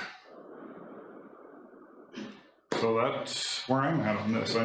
Unless we can figure out where we're gonna get the money from to run what we've all built here, I'm not in favor of voting these down. I'm in favor of having a quick election for all three initiatives that are on it. I mean, the voter should always get the last say. It's not me that is running this. It's supposed to be a government of the people, by the people. But we gotta make it work. That's my cent and a half worth. Go ahead, Ann. I think Councilman Guard made some really good points.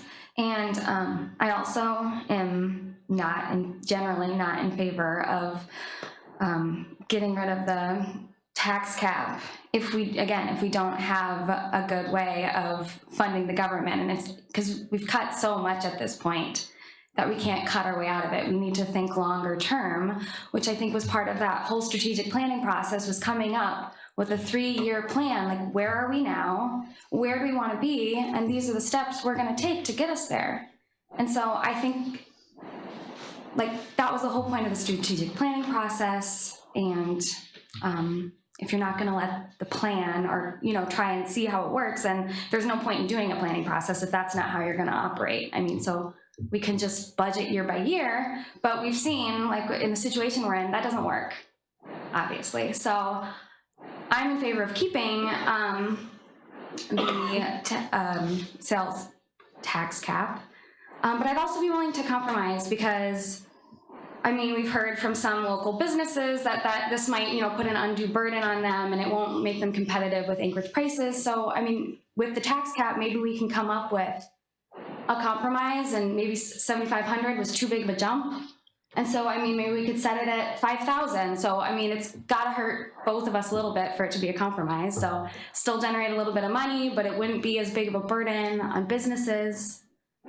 That's my 2 cents. I mean, if it were 5,000, theoretically, that would bring it up to $300 per purchase. So it'd only be $120 extra per purchase instead of the $250.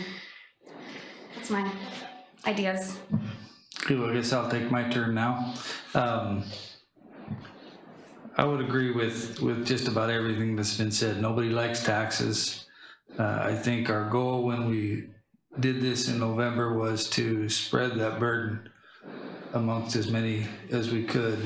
And the seasonal folks that come into town, this was both of these ordinances. In fact, it's been accused that they were targeting those people. They were, in my opinion, that's who they were targeting. We don't want to, we want to reduce the burden on the people who are here year-round, which, as one council member said, was why we didn't consider putting the tax back on fuel, the home heating fuel.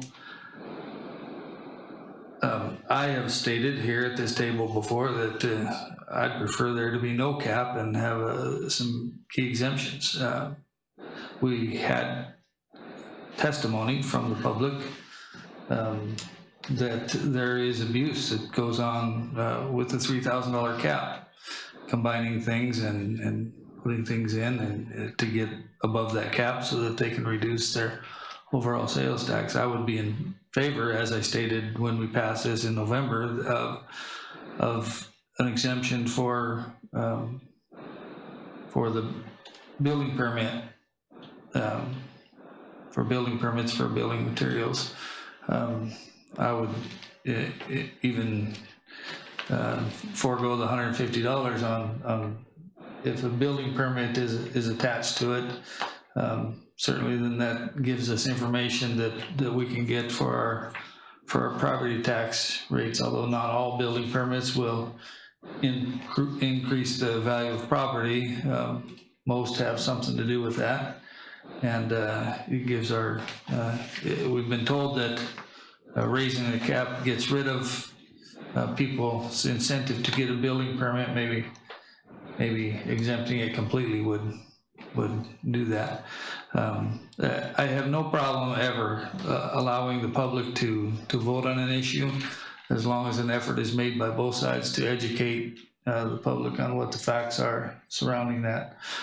So if this does not pass tonight, I want to be sure that we spend the next 60 days or whatever it is between an election educating people on both sides of the issue. I do have a couple of questions, though, probably for the clerk, before I go further with this. On voter initiatives, is there a 2-year time limit of not doing? I remember when we passed the fuel tax one, that we couldn't institute a fuel tax for 2 years after that. Is that the same case with these? If these go to a ballot and pass, then can we do anything with the cap or fuel tax in a certain time period? I mean, yeah, there is that 2-year rule, but I'm trying to think about this cap ordinance only because the language is, it includes a few different things. Are you not allowed to touch any part of that ordinance? I do believe you are allowed to amend parts of the ordinance. So if we were to decide, say, talk to people and decide that 4,000 was the proper number later on, if it did pass, and then in November we decide, we're looking at our budget and we decide we need to do something again, and we talk with people like we should, and want to change it to 4,000, that would then be possible? That's a question you have to ask the attorney. Well, I would think that you cannot make it, if the More. people put it, right, I think you would. We could put in the exemption, I would imagine possibly, you could put in the exemption for but the not making it more. Right. And so amending it tonight, if you were to do that, would not do away with the election. It would still go to vote. Yes. Yeah. Understand where I'm getting at, council. I'm just saying we may be tying our hands by not approving it. If we approve this and that takes the ballot away, then we have the ability over that course of time to change it again if we want to. Of course, the public has the ability to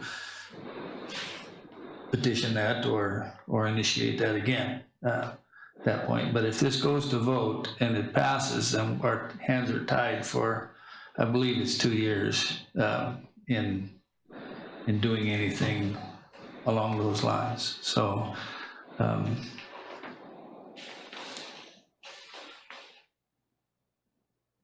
so I guess I'm still on the line on it. I don't know. I would like to see some kind of a compromise there. For sure, I would like to put in exemptions for business licenses. We talked about that in November, and everybody seemed to agree on it. But then our discussion on exemptions turned into recall of the whole thing. So we're not quite there yet, and I don't think that passing this or having it go to a vote and it passing would preclude that. So I guess at this point I'm tending to let the voters vote on it. But anybody want round two? Mr. Vice Mayor. Yeah, go ahead. Well, I just, my whole point with this is that we raised it too high.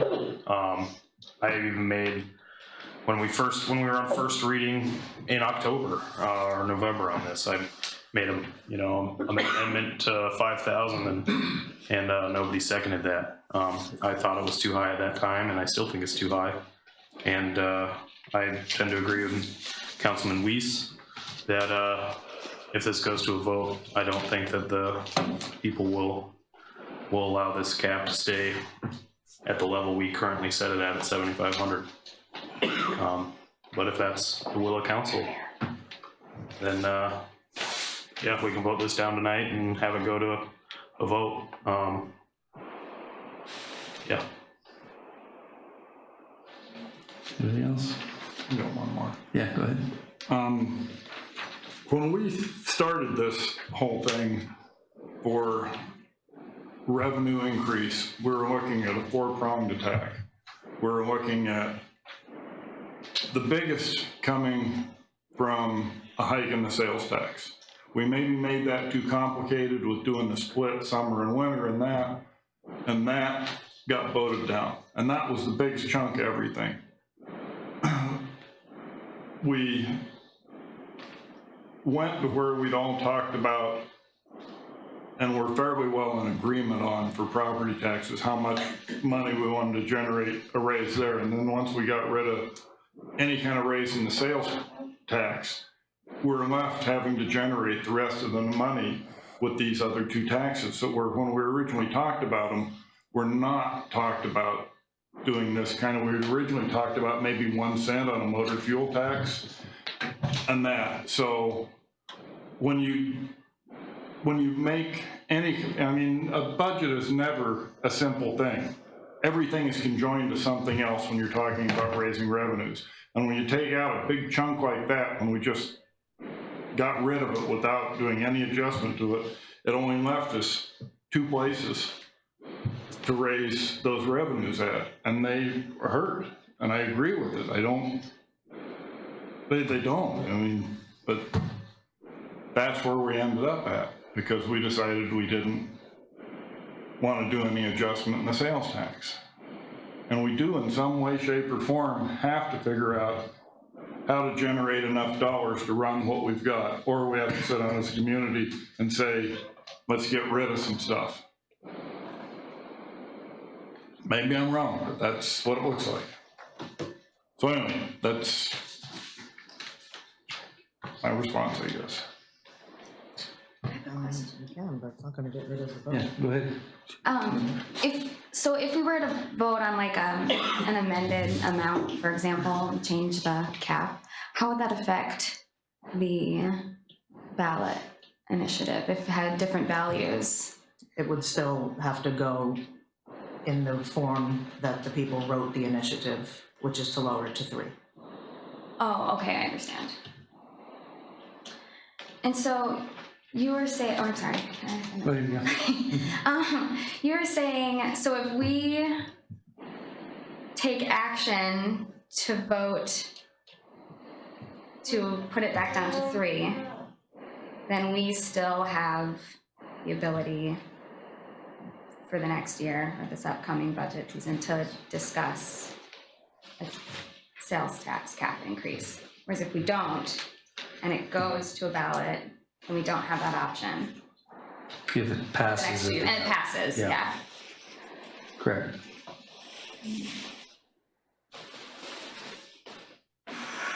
How long, one more question for the clerk, I guess. How long, how much time has to pass before, like if we were to pass this and lower it to 3,000? I don't know. How much time has to pass before that initiative becomes moot? I would say 30 days, once the ordinance is effective, the initiative is moot.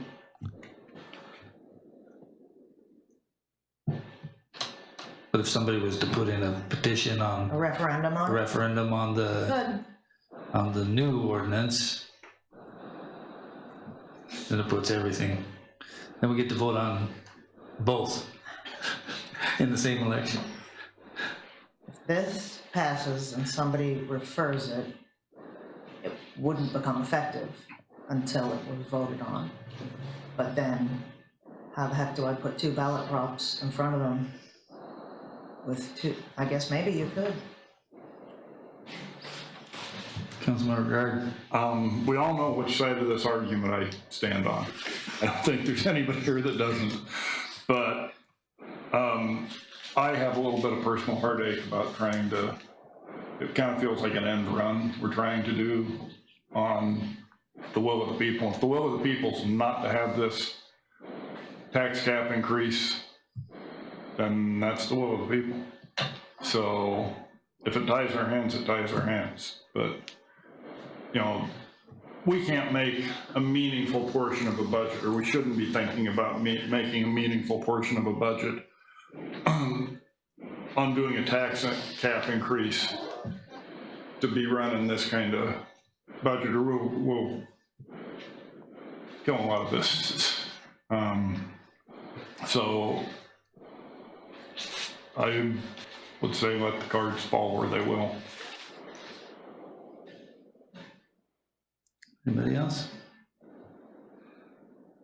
Hearing none, then the clerk, we do a roll call on the final ordinance, correct? Yes, so on approval of 1163, Ken Jones, Yes. Jeff Guard, No. James Weiss, Yes. Robert Beadle is absent, James Burton is absent, Ann Schaefer, No. David Allison. No. Motion fails 2-3. Okay, we will discuss that in pending agenda regarding a vote on that. Ordinance 1164, an ordinance of the City Council of the City of Cordova, Alaska, repealing Chapter 5.39 motor fuel excise tax on second reading. Again, same situation, takes 4 votes.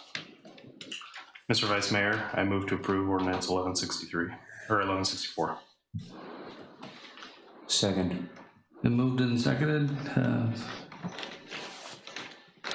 Councilmember?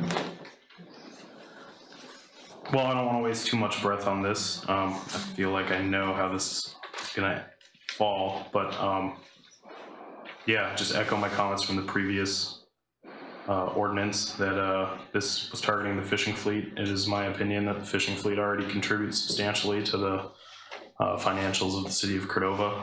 And, you know, we heard from, in public comment, that, you know, the one particular fuel distributor we have in our community is the #1 sales tax collector on behalf of the city.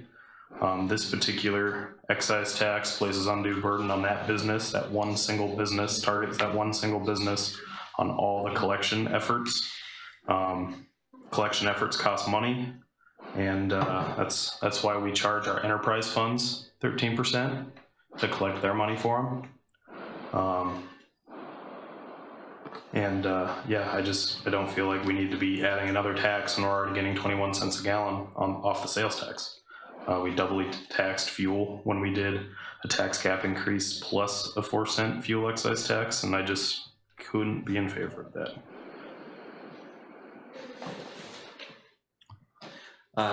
Once again, I just don't see it surviving the voter initiative. I think that means the voter wouldn't be interested in it. Maybe, yeah, after this last one, maybe we just need to let it go to a vote too. I better just put it in their hands this time, I guess.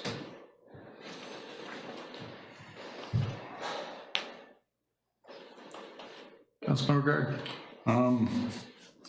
Again, we all know where I'm landing on this, but I'd like to throw out something that would maybe be more palatable for the community. We wouldn't feel like we're hurting any entities in and of themselves if we could pull it off, but if we could have staff look at drafting an ordinance to where we'd be raising the sales tax in general by 0.5%, I think we could generate the revenues we're looking at doing, like Mr. Scott so wisely tried to beat through our thick skulls.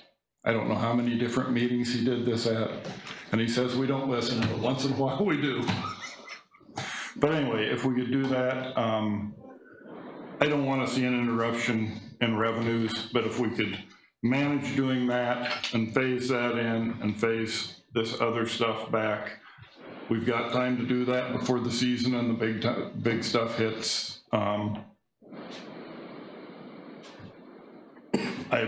I'd be in favor of something like that, but I can't vote for getting rid of this without having something to replace it with.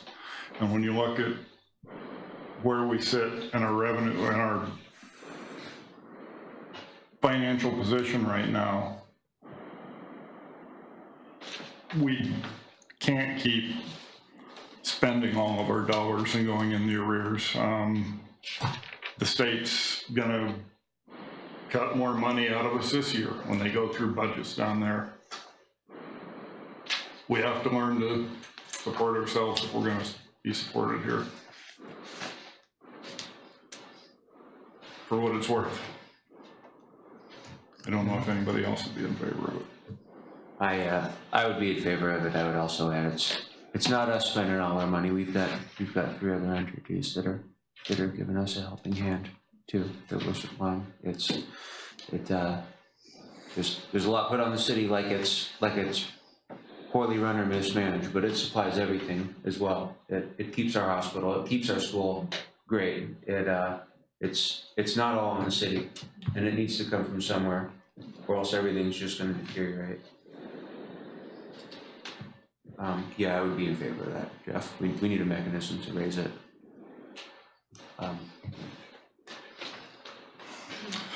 Could the manager respond to that, maybe? Seems to be more eloquent than the rest of us up here. Well, you know, you can obviously do anything that you desire. We went through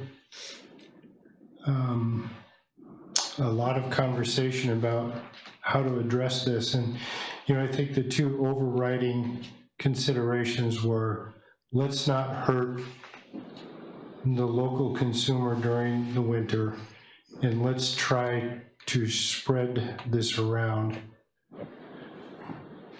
You know, while I'll agree that an entity has to collect all this tax, they are also a sole provider in this community. They're also a private business that has the ability to adjust the price of their product at any time they want without any approvals from anyone to make up margins. Now, it's up to individual consumers whether or not they want to pay that price. You know, in terms of the tax cap, I guess everybody has to judge on their own whether for $240 difference it's worth to get on a ferry and go to Anchorage and get a load and come back. You know, that's their individual choice. Here's what I know for sure. We have about $90 million worth of sales in this community every year. 34 million of those are already exempt.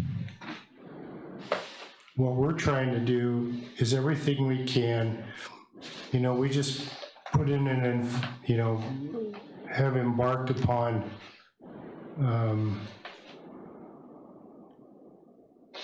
a real concerted enforcement effort.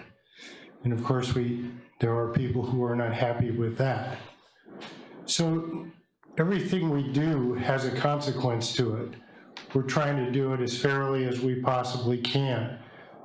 You know, I said before that, you know, if we were going to add a position to this whole affair, perhaps the tax auditor would be the appropriate one to add to the mix to make certain.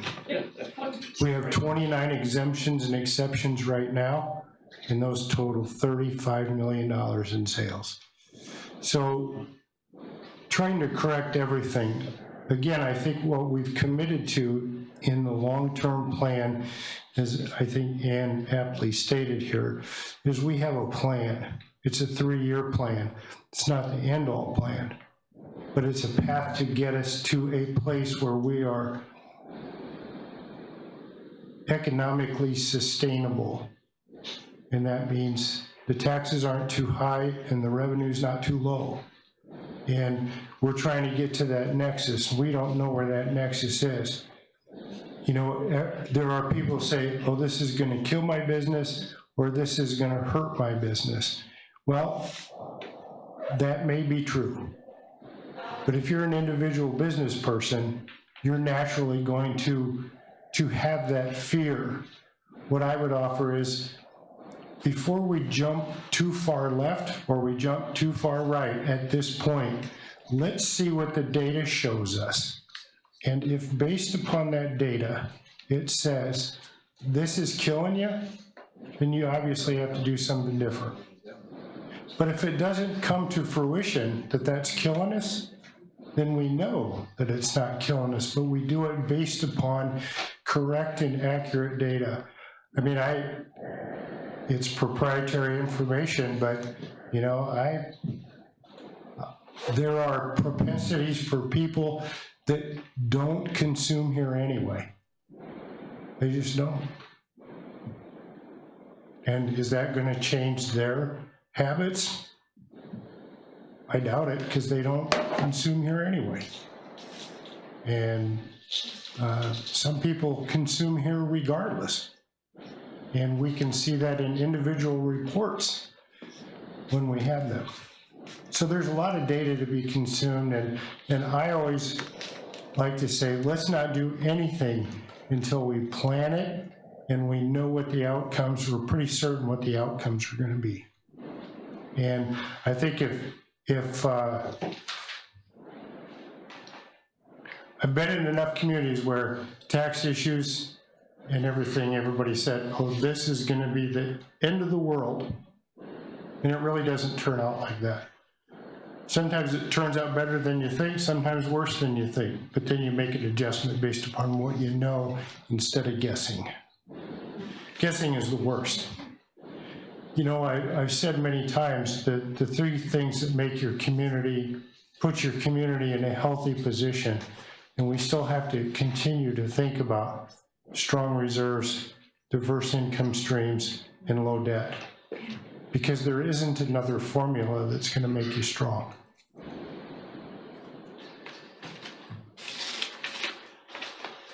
Anybody else? Okay. Clerk call the roll? On 1164, David Allison, No. Robert Beadle is absent, Ken Jones, Yes. Jeff Guard, No. James Weiss, No. James Burton is absent, Ann Schaefer. No. Motion fails 1-4. Okay, we'll slide that to the pending agenda as well then. Unfinished business, we have none. New miscellaneous business, council action on disposal and method of disposal for lots 1 and 2, block 6, lots 3A, 4A, and 5, block 8, all in the Northfield Development Park. My packet doesn't have page numbers on it, just FYI, so, How'd that happen? don't know. But it takes me longer to find things, so. Sorry, 37 for everyone else.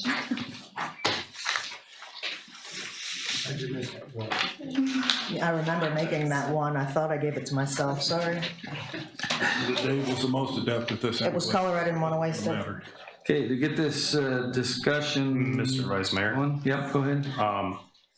I would move to approve to dispose lot 1 and 2, block 6, lot 3A, 4, and 5, block 8, Northville Development Park. As outlined in Cordova Municipal Code 5.22.060 by negotiating an agreement with the harbor to lease or purchase the property.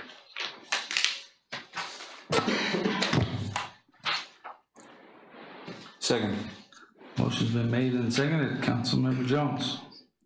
Yeah, there was a series of meetings dating back as early as 2010, as more recent as 2013, about waterfront development in the Northville and Southville development parks. Part of that series of meetings and what came out of the community input was a need to alleviate congestion at the Baja Taco ramp, let's call it. One of the ideas was to make this Northville haul out and maintenance area, and the harbor would manage it, rent boat stall trailer storage spaces, and have a short-term and long-term maintenance area down here in this. It has come back continually to council as soon as somebody puts in a letter of interest for a piece of property that's marked as not available, it comes back. The harbor department has been unable to justify any more investment into permanent structures like outhouses or electrical outlets or water supply to these boat slips, these storage slips and maintenance slips, because we don't know from month to month whether we're going to even have these spaces available for the next year, for the next month. At any point, they could get sold out from under us, like what happened last meeting. That is why the Harbor Commission and the Harbor Department are requesting this, and I just urge the council to consider entering into some sort of a lease or an agreement with the Harbor Department that would be, it would lock this land up and give it to the harbor so they don't have to worry about constantly losing more of their development park. Thank you. Councilmember Weiss? Yeah, I would refer back to some comments made by Councilman Burton last meeting about how we're running out of upper tide lands for these kinds of areas. It's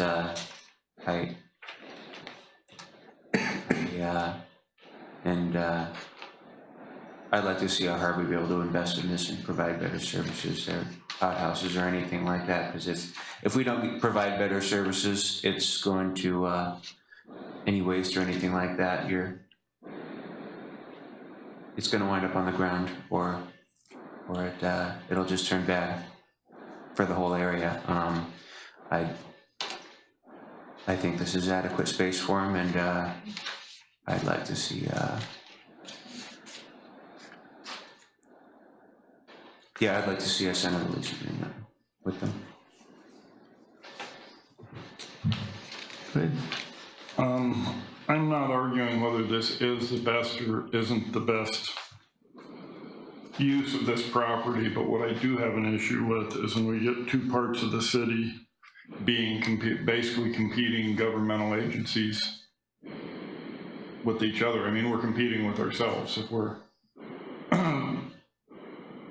If we think as a community that's the best use of this property, then the city should just put it in the harbor department's hands to work with. But we should not be signing a lease with ourselves doing this kind of stuff, because all we're doing is setting up for bad blood later. I'd like to see this go in front of the Planning and Zoning Commission and see what their thoughts are on it, and see where it goes from there. I mean, let's put it through the process, and if we decide as a community this is the best use of the property, then let's just move it over to the harbor department and not screw around with leasing to ourselves and doing that kind of stuff. Just FYI, Planning Commission has suggested that we retain these lots as a city and not lease to the harbor. Yeah, Councilmember Schaefer?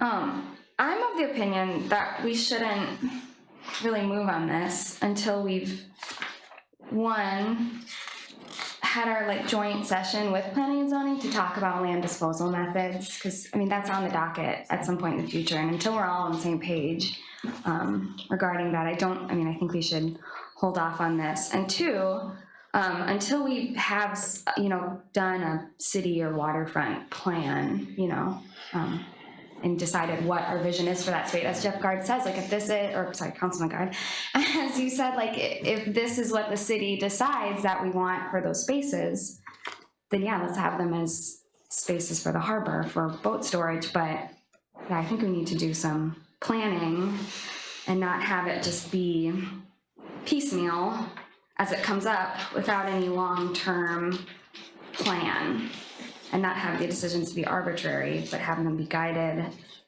by a vision, again, of where we are now and how we want to see Cordova in the future. So, I mean, I would be of the opinion I don't know if we vote it down or if it would just be tabled till we have those discussions. I don't know what the process would be. Referred to staff. Or referred to staff, but that's my 2 cents. Mr. Vice Mayor. Jones? I would just like to, I guess, mention to Councilwoman Schaefer that, and you can ask staff for the information, but in 2013, there was a series of 5 strategic planning meetings for this area. So, yeah, I mean, the planning's been done, the community's spoken. This was a major, it was a major thing to move the traffic away from the Baja Taco ramp. It was a safety concern. It's still really congested, but it was way worse 5 years ago. And this has alleviated a lot of that, and it's worked. And yeah. I'll take my turn now.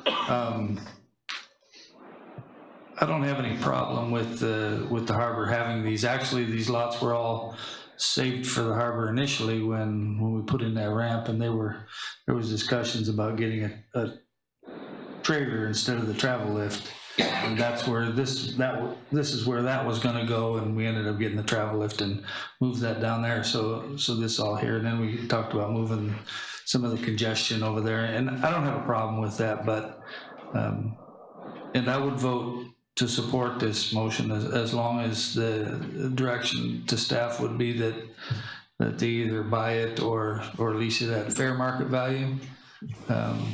And then, if they're gonna collect lease payments off of those stalls, then, these lots actually belong to all the citizens of Cordova at this point in time, and it don't belong to the harbor. And what they're doing now is like I said last meeting, it's like me renting a trailer spot down in Shoreside's parking lot and collecting the rent on it. You don't think Mr. Fernapple's gonna be too keen on that. And I think there are members of the community that aren't keen on having an enterprise fund utilize city assets for their own benefit. Now that's a policy decision we could make or change. Again, even if this passes, it still has to go to negotiations. Of course, that's like our hospital negotiations were a few years ago when we had the same manager running Yolonka and CCMC and negotiating with themselves on the lab prices. It doesn't work too good sometimes to negotiate with yourself, but any agreement that is come to will have to come before council for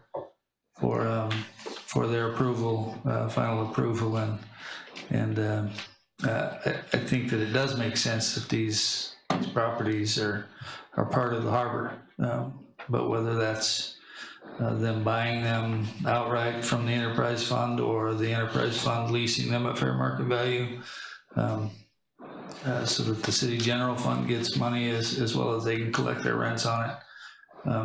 Either way, but currently the lots belong to everybody in the city, and so I will support the motion, but that's my comment on purchase price.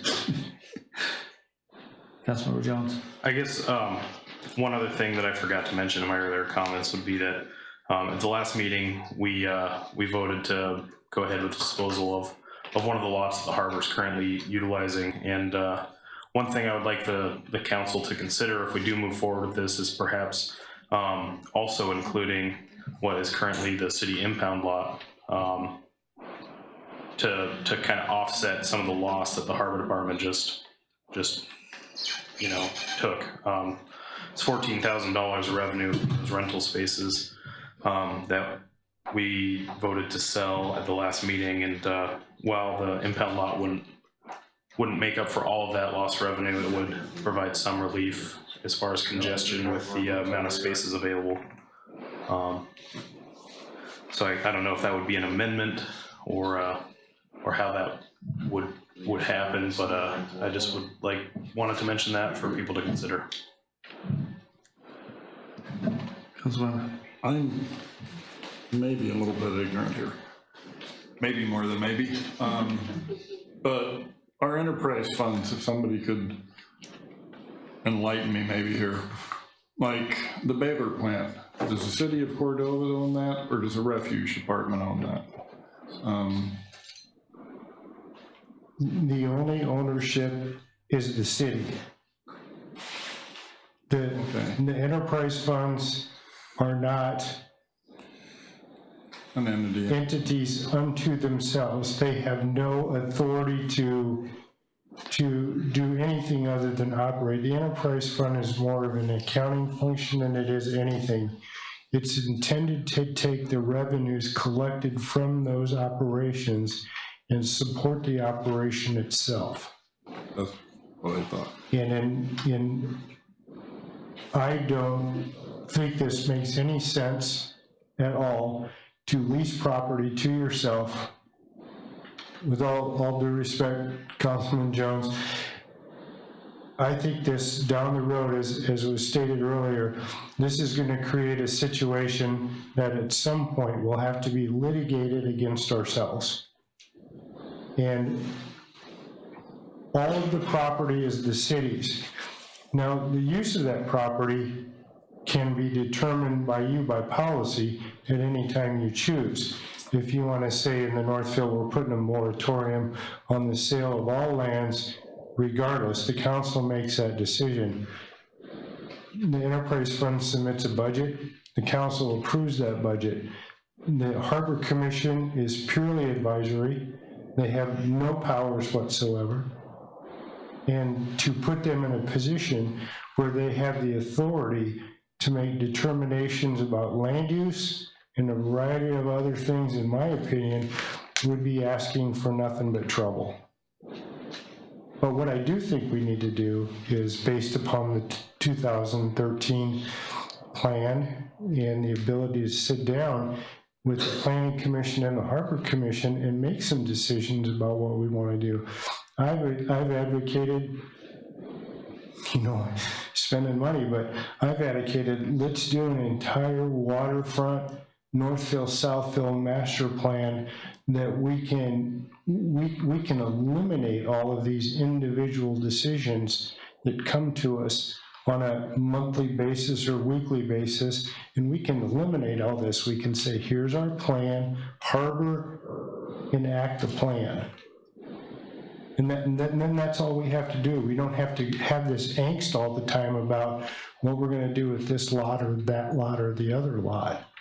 And again, I'm an advocate of a plan because it gives you the basis for moving forward without guessing what you're gonna do.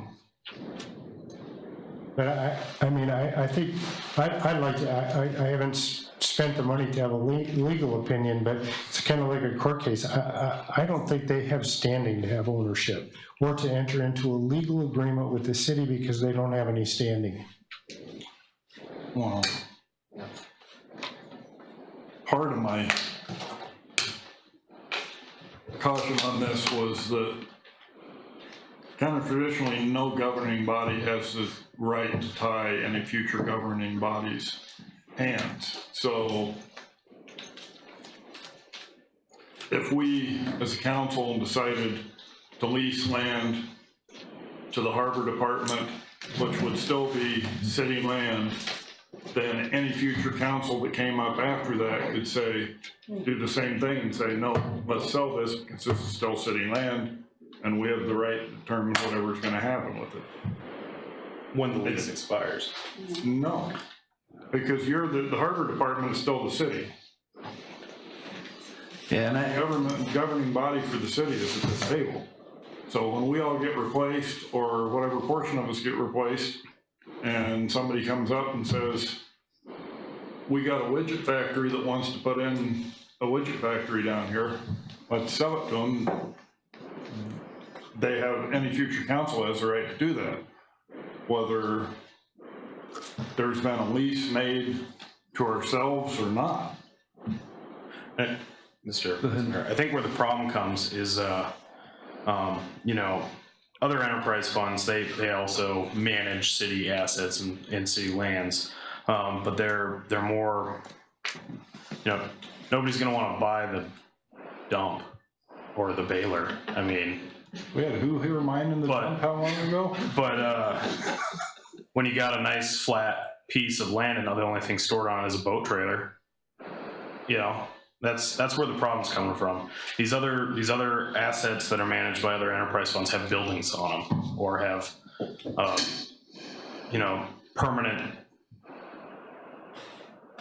permanent standing. versus this is, it's just an empty lot with some trailers, so we might as well just sell it. And that's what's happened 3 times in the last 5 years since we implemented and spent a ton of money to develop this area. Yeah, I recognize exactly what both of you were saying. Future councils could completely flip on what we're saying right now. And I agree with what the manager has said about, you know, leasing to ourselves and getting into trouble that way. So I don't think that's a good idea. I guess I can understand the fears of the Harbor Commission and the Harbor Department, though, in not knowing whether to make investment or not in further upgrading those lots for your benefit. But I guess all I can say to that is we do need a plan. Not that necessarily that plan can't be changed by the next council or by the next planning commission or by the next harbor commission. But the more infrastructure there is on those lots, the more developed those lots are, the less likely it is that anybody up here at this table would vote to pull them out of the harbor's hands. So I would suggest to y'all to stick with your plan, implement your plan, and that just makes it more likely that we want. But leasing to ourselves is, as the manager said, I guess, doesn't sound like it'll work, although I still stand by my statement that the enterprise fund shouldn't be taking all the revenue and leaving those people that aren't part of the harbor out of the revenue loop for lands that were paid for by the grant funds from the federal government, I suppose. But And then your favor this time. Anyway, go ahead. As I said when I started this, I am not at all opposed to the use that Councilman Jones is proposing for this. I just think that we can find a better vehicle to get it done. I was thinking along the same lines as Councilman Allison was, or Vice Mayor Allison was, excuse me. That if we can get some infrastructure on those, if we do some sort of plan, if we have a joint session with the Planning and Zoning Commission and the Harbor Department, and the Harbor Commission, and get a plan for this, and then have some infrastructure going in on there. Once we get some infrastructure in on something, the odds are we're not, you know, it's gonna be hard for any future council, ourselves or any future council, to say, no, let's rip out what we did and sell it to Joe Blow for the widget factory. So I'm not for not doing this with it. I just wanna find a better way to do it. Mr. Vice Mayor, I would move to revert this back to staff until we've had the opportunity to plan with the Harbor Commission as well as planning and zoning and find out what the best use of our time for this is going to be. Moved, is there a second? I second. A move and a second to refer to staff to come up with maybe a better solution. Discussion, Councilman Jones? I guess I just have one comment, and it would be into a rebuttal to something you said earlier, Vice Mayor Allison, and that's that the harbor doesn't pay its dues to the citizens of Cordova, and this is their land. Well, the harbor pays $285,000 a year to the city of Cordova, straight from user fees that are collected by the enterprise fund. Just want to put that on the record. Any other discussion? Hearing none, all those in favor of referring to staff, say aye. Aye. Aye. Aye. Opposed? Motion carries. Okay, pending agenda. We do need to discuss, I guess, special election for all 3 petitions, I'm understanding, or initiatives have been certified, correct? Yes, that's right.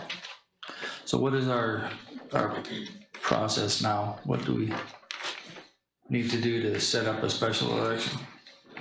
I'd have to write, well, the attorney's gonna do it, resolutions and or ordinances to approve the ballot propositions and call a special election. And for fear of any voting issues, I might do them all separately, so that if we have one big resolution with all 4 of those things on there, it would make a mess. So that could be done at our next meeting, potentially? Yep. Mr. Vice Mayor, Yes, go ahead. I did have one question in regard to the special election. I realize that in our code, it says no sooner than 60 days. Is that from the date that it was certified or from the date that we voted into a special election? From the date that you pass a resolution calling a special election. Which could be our next meeting, unless we have a special meeting. Okay, that's not what Clay told me. So, thanks. Yeah, Councilmember Hurd. I think the thought behind this and rules is to give enough time for each side to get information out there, to get voters fairly educated on it. I'm all in favor of moving this, all of them ahead as rapidly as we can, but it doesn't do anybody any favors to do a knee-jerk thing that goes too fast and doesn't get done right. So I'd be in favor of moving everything forward as expeditiously as we can, within the confines of the law, and get the voice of the people in it. I think we should be able to have, that only gives you a week, I guess, to get everything together. Is that enough time? I don't know, I could see. I also know that all my election staff does a lot of other elections, and I think March and April, I think NVE's is April 23rd to May 5th, so if it's something after that, that would help me out. Okay, well, I'd suggest you look at the calendar and figure it out and get it on the councils, get those resolutions before council as soon as practically possible. Mr. Vice Mayor, Go ahead. I guess one request I would have for staff would be in the next packet, could we have the ordinance pertaining to special elections, just so we could have it in the public record and people can read it and understand what process we're going through here. I think that would help everybody. And then I did have a few more things for pending agenda. Yeah, go ahead. Well, now that the taxes are out of our hands and I can focus my energies onto other things, I would like to go on to one of my favorite things that I like to say is I want to grow the pie.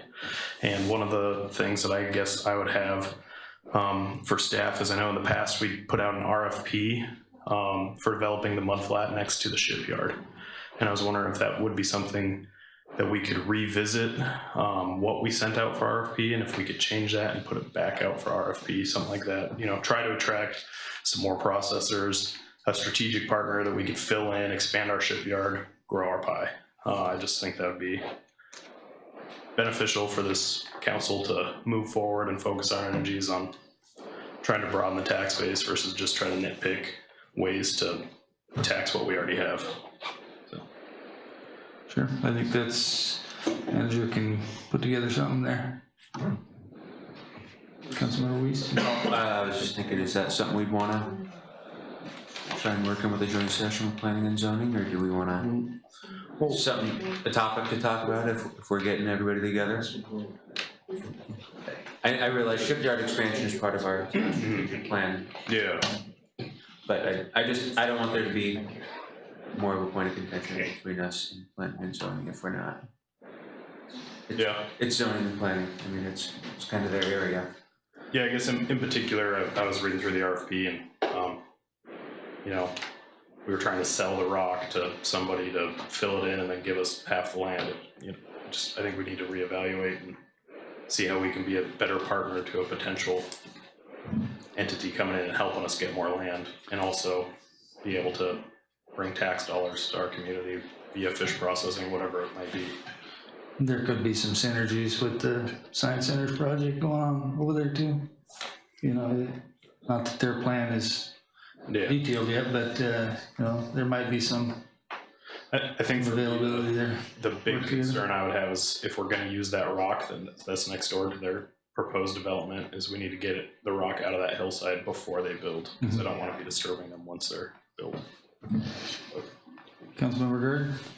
So you don't wanna be the rock pit south of Tatsudas and Ketchikan? And we also in 2020 have that road being replaced by state Right. funding. Yeah. And so if we're gonna run rock trucks over that pavement, it'd be better to do it before it's replaced. So, So planning and zoning said the 7th, March 7th works for them for a joint work session. But we were going to do land disposal versus land development policy, whatever. You guys have just added about 7 things to that work session, so I don't know what you really want to do. Councilmember Gerd? Would it be beneficial for us to add the Harbor Commission with this so we can get everybody that's got a dog in the fight at the same table? And we can maybe come up with something together We don't have tables. instead of against each other? There's a lot of dogs in this town. I know, but anyway, I think we could come up with a better product if we could.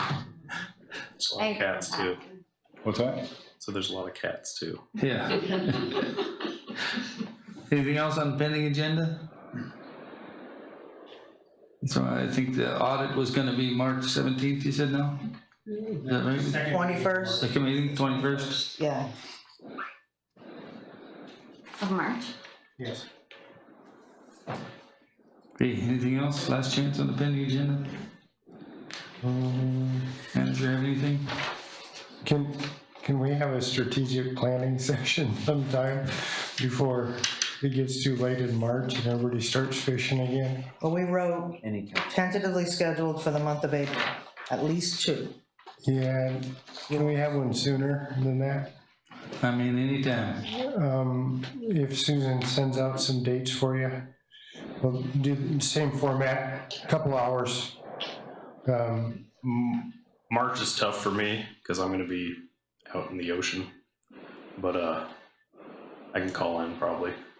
Well, if you want to. It was late March. You know, I just think it works so well when we, and we're gonna potentially have a new council member or council members and, to re-engage on everything, I think would be very helpful in the elections March 6th. So, if you want to wait till April, that's fine, but I think we're just, we're almost 2 months, 3 months away from starting another budget cycle from our end of it. And so having some direction on my part would certainly makes it easier. And, and we have some projects that we've worked on too since the last time we've met that we've developed for you, like, options for RV park expansion, those kinds of things. And we certainly need to get some input, because one of the themes that's going to come forward is, in order to get some of these things, you're going to have to spend some money. And, that's going to have to be then a budget item, so. We'll send out an email and get some dates. Do we have numbers yet for, from 2017 to plug into the budget yet, so we can get final numbers on that? I should have those for you. Leif talked to me about that this morning, and I think we're gonna have those numbers by the end of the week, the final numbers, pretty final. There's always a few changes in the audit, but we'll be pretty final. Yeah, I recognize that the audit has the opportunity to change some things, but, we're in the 3rd month already of a year removed from what we're gonna get an audit report for on middle of March. Yeah. That's from 2016, and I it's think tough to run a business with 15-month delayed data. Well, I think we typically have until the end of March to pay invoices from 2017. So tends to go as little. I understand the process, and government isn't the speediest devil in the woods, but anyway, it's a frustrating thing that I know that I'll never probably get speeded up any, but those audit numbers are important. Of course, we've had the audit for a while, so. Yeah, audit numbers on March 21st, and prior to that, I will have you year-end numbers in the 17 budget. Good. Anything else on pending agenda? Councilmember Schaefer? This isn't necessarily top priority, but something we need to think about is the gulls are coming back to town soon. And like, they all like to sit on top of the Cordova Center, which is not fun, especially on a warm day when everything starts to bake. And so they start to show up in April. I count them all summer long for work. And so, I mean, that might be something we want to keep on our radar for bird mitigation issues. I don't know how much that costs, to string the stringers. 12,000. Oh, that was what it was. I say it works. We considered it, I don't know if we have money, but. yeah, we considered it in the last budget and chose not to do that. Oh, sorry. I think it was 12,000. But we were also considering that halfway. The proposal was that it needs to be done before those first birds arrive, because the first birds are the leaders, and they will tell everybody else where the good spot is. And they come in April before they go breed on the colony. So they come hang out in town, and then they leave for a few weeks, and then they come back. So if we're gonna do something, we need to do it It'd be sooner than relatively later. soon, yeah. But I don't know if that's a huge priority. Maybe we'll put that proposal on the next agenda. Okay. For information anyway. Yep. And we're paying for. I'll send it out to you tomorrow. The proposal that we got, just so that everybody has it. Mr. Vice Mayor. Anything else? Yes. Well, I mentioned it earlier. I just wanted to reiterate it under pending agenda. If it's something maybe we want to look at. It doesn't have to be in the short term. It can be in the longer term, but just that the impound lot, possibly relocating it and allowing for harbor utilization of that space. Also, one thing that we need to keep in mind is the state Tier 1 and Tier 2 harbor grant program. I believe the deadline's in August, and so that might be something when we have a joint work session with the Harbor Commission to discuss possibly going after some of those grants to start rebuilding some of our floats. I know that the Harbor Department's currently doing some in-house. They're doing a great job. And I just would like to see us go after some of that potential funding sources so we can get caught up with our rapidly deteriorating infrastructure, as Mr. Guard likes to point out to me every meeting. Okay, anything else on pending agenda? Okay, hearing none, then we'll move along to audience participation. Anything you want to talk about, come on up, state your name and address, and let us have it.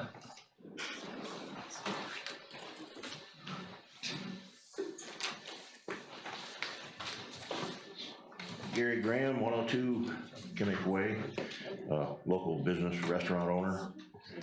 I'd like to address some of the comments from the city manager about the exemptions. I had no idea that there were 29 exemption categories. I would hope that you would think long and hard about doing away with an exemption for items bought for resale. Because that's we obviously have to make monthly, sometimes 2-week trips to Anchorage to keep our place open, and the freight's too high. It's too expensive to have it come in by pallets. We have to go and pick things out. But anyway, to make a long story short, sometimes we don't get enough, and we end up, and we do a lot of business in town here, and we get tax exempt status for buying things for resale. And we're very honest about going in and saying, no, we're gonna pay tax on this one. So, but if we ended up, well, getting on here, we're walking a fine line about whether we would stay open between Christmas and Ice Worm. There are a lot of places in town that close down. And quite often, we're the only restaurant in town open for visitors to come in and eat. And that's a very, very slim time for us, and we end up a lot of times putting quite a bit of money in to keep us going. And we do this to keep 6 good employees employed. And I would hope that if we get 6 or 6.5 or a 7% sales tax that we pay on what we buy, and then turn around and pay, that you have to pay our sales tax. It's kind of hard to come up with sometimes on the, at the end of the quarter, that we, it might tip the scale where we decide to close up for 6 or 7 weeks and go to a warmer climate. So we're getting just about to that age. So I would hope, and I don't know what the 29 categories are. I would hope I could stop by and take a look at them and kind of assuage my fears here. So I had something else that I forgot to write down here. But anyway, I'd just like to point that out, and maybe I'll come in and have a conversation. But I think we've talked about this in the past anyway. Thanks very much. Thank you, Gary. Anybody else, anything on the agenda? Or it doesn't have to be on the agenda, I guess, at this point. Anybody? Why, of course.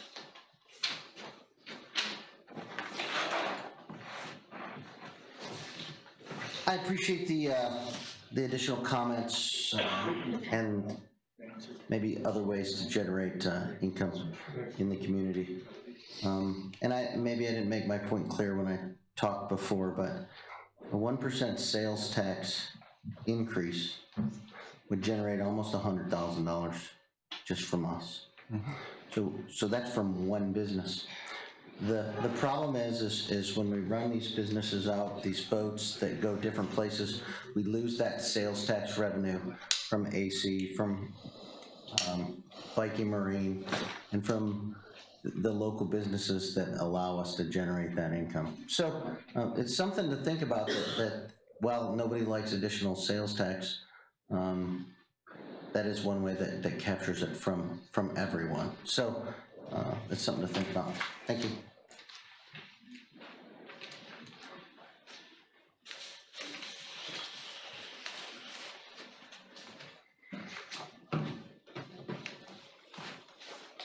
Don Scott, 204 Boardwalk Way, North Star Lumber Manager. Well, I guess we'll just go to the polls and see what happens. I would have been willing to work with you on adjusting the sales tax cap. I have no problem with it going up. But this way now we can't do that. We're kind of stuck. Once my business is gone, it's gone. It doesn't come back. And 0.5% of sales tax gets you where you need. We don't need 1%. What are we gonna do next year when we're in the same predicament? What are we gonna raise next year? What are we gonna raise the year after that? You can't keep raising taxes. And also, I know the way that we file our sales tax return, the way we do it is you can't separate what is the sales tax cap in the return. So where did you come up, how did you decide to raise it to $7,500? Because you have no idea what you're gonna get, none. Because it's not separated in the returns. So now you're running my business out. You've taken away my incentive to collect the tax for you guys. You guys charge your own places 13%. Maybe I'll just charge you 13% and we'll call it good. I think it's bad what you've done with the sales tax. Thank you.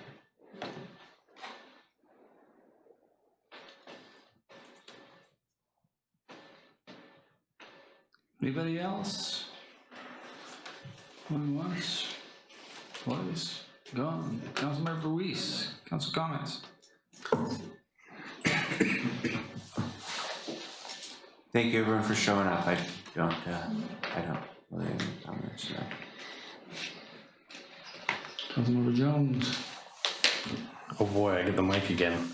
Well, I'd like to thank everybody for coming out tonight, and I appreciate the community's involvement in the last few meetings, and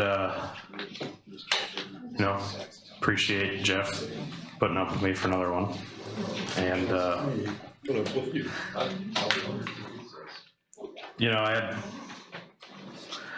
few comments written down here. Scott's story earlier just reconfirms to me why we need to get government out of healthcare. You know, we looked at a sin tax before, alcohol, tobacco, marijuana. Maybe when we look at a sales tax increase, I'd be interested to see what kind of figures you could come up with, what that would raise. 60 to 70% of our fire, EMS, and healthcare related service costs are related directly to alcohol or tobacco.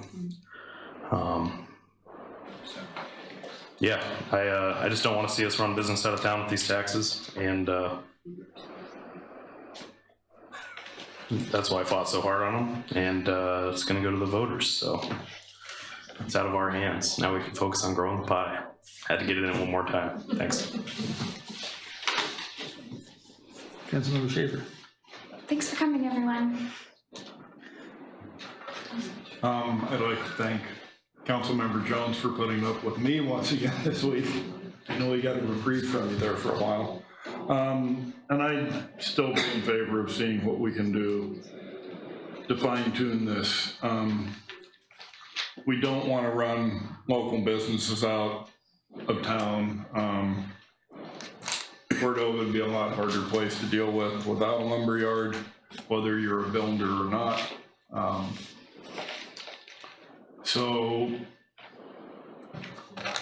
I think as much as any reason, there were no adjustments done to the sales tax cap and stuff tonight was because of the election we got coming up. If we tried to do adjustments now, what does that do to us in conjunction with the voter initiative? But I would be in favor of, like Vice Mayor Allison was talking about, anything that gets a building permit on it is exempt. You know, I know we talked about power package purchases before for our marine repair places in town. You know, I'm still in favor of that stuff. So I don't know when the appropriate time to do that is, but I'd like to see it happen.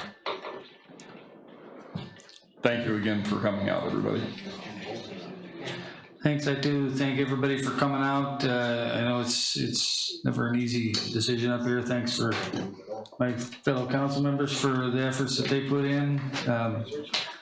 As I stated earlier, I don't ever have a problem with the public being able to vote on things. It's their right and actually their responsibility to keep up on that, and just hopes that everybody can be educated on all parts of it. Whether or not the initiative passes or fails, I still would like to discuss with the manager possible ordinance exempting if it's tied to a building permit,